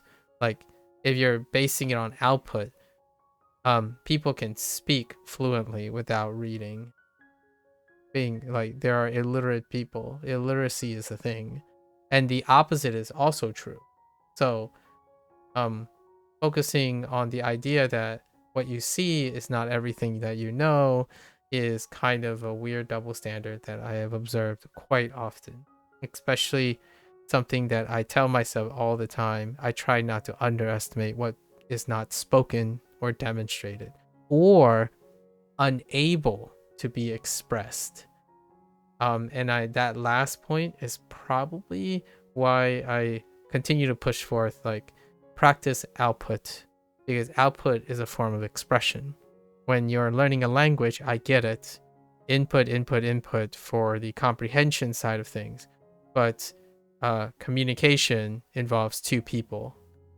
It's far like it's a different sphere of it's a different sphere of communication. Certainly, you can speak mechanically really well and you sound very native or whatnot. Your pronunciation is great, but speaking without emotional intelligence, that part of the side comes with different types of input and output interactions. So yeah, you could sound incredibly technical and incredibly verbose and esoteric without even meaning to. And without output, in my opinion, it informs a lot of other things and other skills that are downplayed by the sheer focus on a singular goal. Communication is multifaceted. It also deals with understanding the nuances in emotional intelligence and how one interprets other people. So the irony here is, while language learning may open people up to sensitive cultures and, like improve people's cultural awareness and increase their worldliness, their speech and communication often actually suffers, in my opinion. It's at the expense of that. because there's this heavy drive, this incredible heavy, I don't know who is perpetuating this. I'm not quite sure what it is at the moment, but there's a heavy drive for input selective bias. And that's great for accelerating your input, and that it stays there. I still have a hard time having qualms with suggesting the idea that it is sufficient to have every dimension of a skill that involves the actual output. Like, maybe your knowledge of this language is great, and then you inherently know a lot about the culture, but executing and interacting with someone is a different dimension of language. It's communication. So language, in my opinion, can be impressively, by a lot of language learners nowadays, impressively detached from communication. Communication has like 4 or 5 different spheres that require a different mindset when it involves interaction. So you could sound like a Japanese native speaker, or you could be native-like talking to a language learner and still sound like you're talking out of your butt, being emotionally detached. That's kind of like, in my opinion, very similar to someone who's incredibly specialized in a scientific topic, but refuse, or out of sheer normalcy, they are unable to communicate at a level that would advise people who do not have that specialized knowledge. And that's where teaching and instruction comes into play. It's well and good and sunshine and rainbows when you have a pre-selection factor, aka a theory that predicates on pre-selection. Like, everyone works as hard as you or minimally as hard as you. Everyone does not have emotional intelligence issues and schedule. Like, everything has to check out before that theory applies. Theory in itself is idealistic. So it's still kind of a weird mixed bag when you step back and look at the holistics. Someone can learn so much Japanese, sound native-like, and still lack any form of clear communication with the people they're talking to. Largely because it requires output and feedback. That output is linked to interacting with human beings. And I don't mean in a way that's instructional. It's different from having a teacher instruct you and tell you what to say and what to do. That's not it. I'm talking about putting that into practice and seeing and witnessing the emergent property of actually interacting with someone else that isn't your instructor or your device that's telling you what's the way to do things. You know, emoting, hearing intonation changes and mood swings and stuff. Those are actually, in my opinion, a consequence of output, not input. Because one has to initiate to do that, and that informs input. I think that dimension is downplayed so much because of, like, I don't know, an insecurity about comprehension. I love talking to people who use simple phrases to express many things. In fact, that's probably the era of the internet. You use grounded, down to earth phrases. No matter how much your vocabulary expands, you might not get a chance. That puts the whole input theory, in my opinion, to a bit of a more context. The irony here is it provides more context. Where do you stop and where you start doing output, right? Output informs input, in my opinion. And it can be as early as 1 month in or something like that. So, something to consider. Perhaps you're more than welcome, as always, to stop on by, share your contentious manner or your divisive opposing views, perhaps. For myself, I found many things to be really wonderful about language learning so far, and then many things that I have no resonance with. I might have some sympathies with, or maybe some detachment, Like, I can't communicate how much easier it is to look at language as a collection of interacting parts and not a collection of separate boxes that are deliberately used to be separated from each other. So maybe that's something that makes me a minority, but I see this happen quite often with diaspora, of which the group I am attached to. And diaspora will inevitably be the statistical minority. So it might be an impasse of feelings.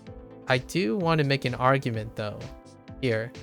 When someone does in fact acquire a second language and a third language, that does not prevent them from bridging the emotional empathy that I have. So that's kind of where I'm going, what I'm going to encourage, in my opinion, in order to reach a more empathetic way.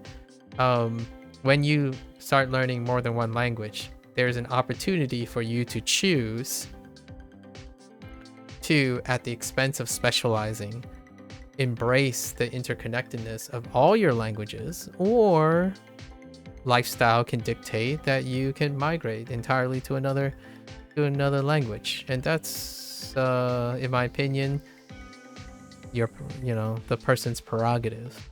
However, I would not resonate with that. I do not empathize, nor do I sympathize with the plight of someone who would isolate themselves from their native language in terms of learning, or isolate their experiences ever in terms of learning. You leverage your experience, you leverage your expertise. Constantly spending effort fighting yourself, like figuratively fighting yourself, like, oh, now I gotta study because this will break my schedule and stuff. So make it part of your schedule. You try it. Slowly make it part of your schedule, like part of your routine. Much like make English part of the routine of learning Japanese or Chinese. And I'm not talking about using as a crutch, as in passively.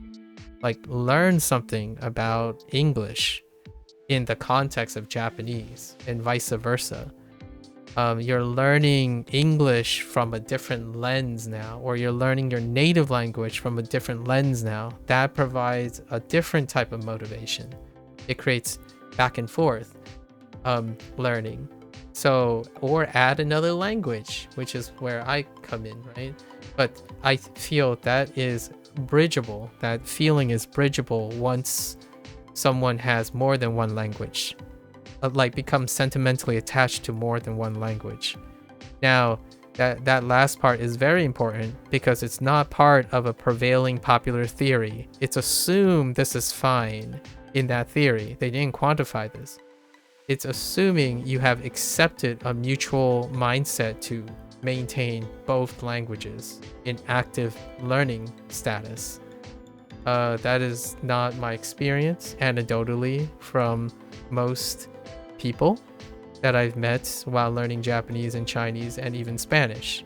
They believe a lot of times, working from a mindset, that they have not much to learn or gain anymore using their native language to translate into the new language. It's disinterest. It's coming from a place of, I hope to not have to do this anymore because there's no value in it. And that is perfectly fine. But to me, I have no sympathy or empathy for that type of plight because I don't think of it that way. Languages are entwined together. It's like trying to think, I study biology, so physics and chemistry is never part of biology. That is incredibly myopic. And learning it that way is less interesting to me. I don't learn biology by ignoring chemistry and physics. I learn biology and chemistry and physics whenever it's appropriate and can enrich my understanding. So learning Chinese reveal a lot about English. Learning Japanese reveal a lot about Chinese, and vice versa. I think it's very pedantic, objectively myopic and narrow-minded to spend most of your time punishing yourself and pretending like you don't have another language to use to your benefit. So I think that's the most contentious point of my language learning journey up to this point, and I don't think that's gonna weaken anytime soon. Me speaking English right now doesn't deter me from, it doesn't get in the way of my Japanese and Chinese. It will reveal lots of things that I could use to encourage myself. Everything I'm saying now, I'm keeping track of how do I say it in Japanese and Chinese all the time, right? 现在我想 right 我想我可以说什么 to end streams, right? That's the process, at least in my opinion. In one way, it will be back and forth again at some point. Different mindset. I think in terms of comprehension, input is way off the roof when you are able to find all the creative and proactive ways to associate all your memories instead of pretending, pretending like 70% of yourself don't exist or something like that. In my opinion, then when you go and watch like English programming, you'll find the connections with Japanese or Chinese. And then when you're watching Chinese, you'll find the connections to English. And then thinking of those in English reinforces its connection with Chinese and Japanese, at least in my opinion. If you want to get really good at Japanese and let your English fall by the wayside, yeah, you should move to Japan and only immerse in Japanese. I don't see myself doing that, so consider a difference in goals, right? I like to think that one day I can be at least relatable in all those languages, and I would have a more focused way of bridging languages, not being an expert in one. I think exchanging one for another is exchanging monoculturalism for another culture. So you still get the similar bias of what is the best way to do things. Like if you like the Japanese culture, then Japanese become the standard for your best practices. What does that look like? It looks like the internet, especially your influencers who say like, oh, hey, this is the best way to live. This is the best way to run a country. It's like, well, this is the worst way to run a country. Let's go to a country that runs it the best way. Like, well, both, because they both exist. So now, in my opinion, strongly, very strongly, you're not becoming more worldly. You're exchanging one for the other. That's not, in my opinion, becoming more cultured. It's becoming similarly cultured, only you're exchanging one for the other. So when you go around and say, oh, Japanese people do this, but they never do this like Americans, that is not being cultured. That's being discriminatory based on your knowledge. You can be aware of things and still understand the pros and cons of multiple cultures. So becoming more cultured does not bend, in my opinion, or associate with someone who tries to compartmentalize their language as well. Like those enthusiastic linguists people online, they talk about many languages. They constantly talk about the interconnectedness and relationships between languages. They don't talk about languages in isolation. So I think I resonate with those quite a bit. And people that I've met, they do exist. Those individuals do exist. But it's not the majority of my experience. I think the vast majority of my experience are people who are elitists, which it checks out because they also prescribe to a fundamental bias in whatever they're learning. So they know that they're learning the best way to learn a language. They are also learning the best culture, the culture that they love the most, and then they discriminatorily and unintentionally ostracize other people who disagree with them. That sounds very familiar, doesn't it? So while I say this, yes, you can't tell if I am in fact someone who can speak the things I'm learning, because I'm not speaking them at the moment. So there's kind of a food for thought. I think language learning has provided many different experiences, but they aren't very different from when I was growing up in the United States. And I would say that going to a country that is incredibly strong in monocultural values, I would probably experience those things just as much. Not maliciously, unintentionally. I think it might be more appropriate to understand how having that type of mindset may cause one to act with specific types of emotional intelligence. And I see that most of the time. And I'm willing to concede that I am biased in the other way. When someone constantly says, this is how you do things, that's how you do things, this is the best, that's the best, I will consistently reply, perhaps it's very efficient and desirable from your point of view, but I like to believe it's probably not the best. It's very efficacious for your use case, that kind of thing. So I will probably push back, because inherently that's like having two distinctively different mindsets clashing, right? And I'm biased towards a point of view that is more inclusive as opposed to exclusive. So you're more than welcome to join along, share your experiences, and I'm willing to have more and more discussions from time to time. And I really appreciate Hank for stopping by, as per usual. It's kind of funny because I think of Hank, whenever I think of Hank, I also think of Hank Green. All right, folks, that's a wrap for today. So for those who are only interested in Chinese, 谢谢. Right. 大家下次见. See you next time. I'm gonna get up, stretch a little bit, back for clear obscure. Thank you.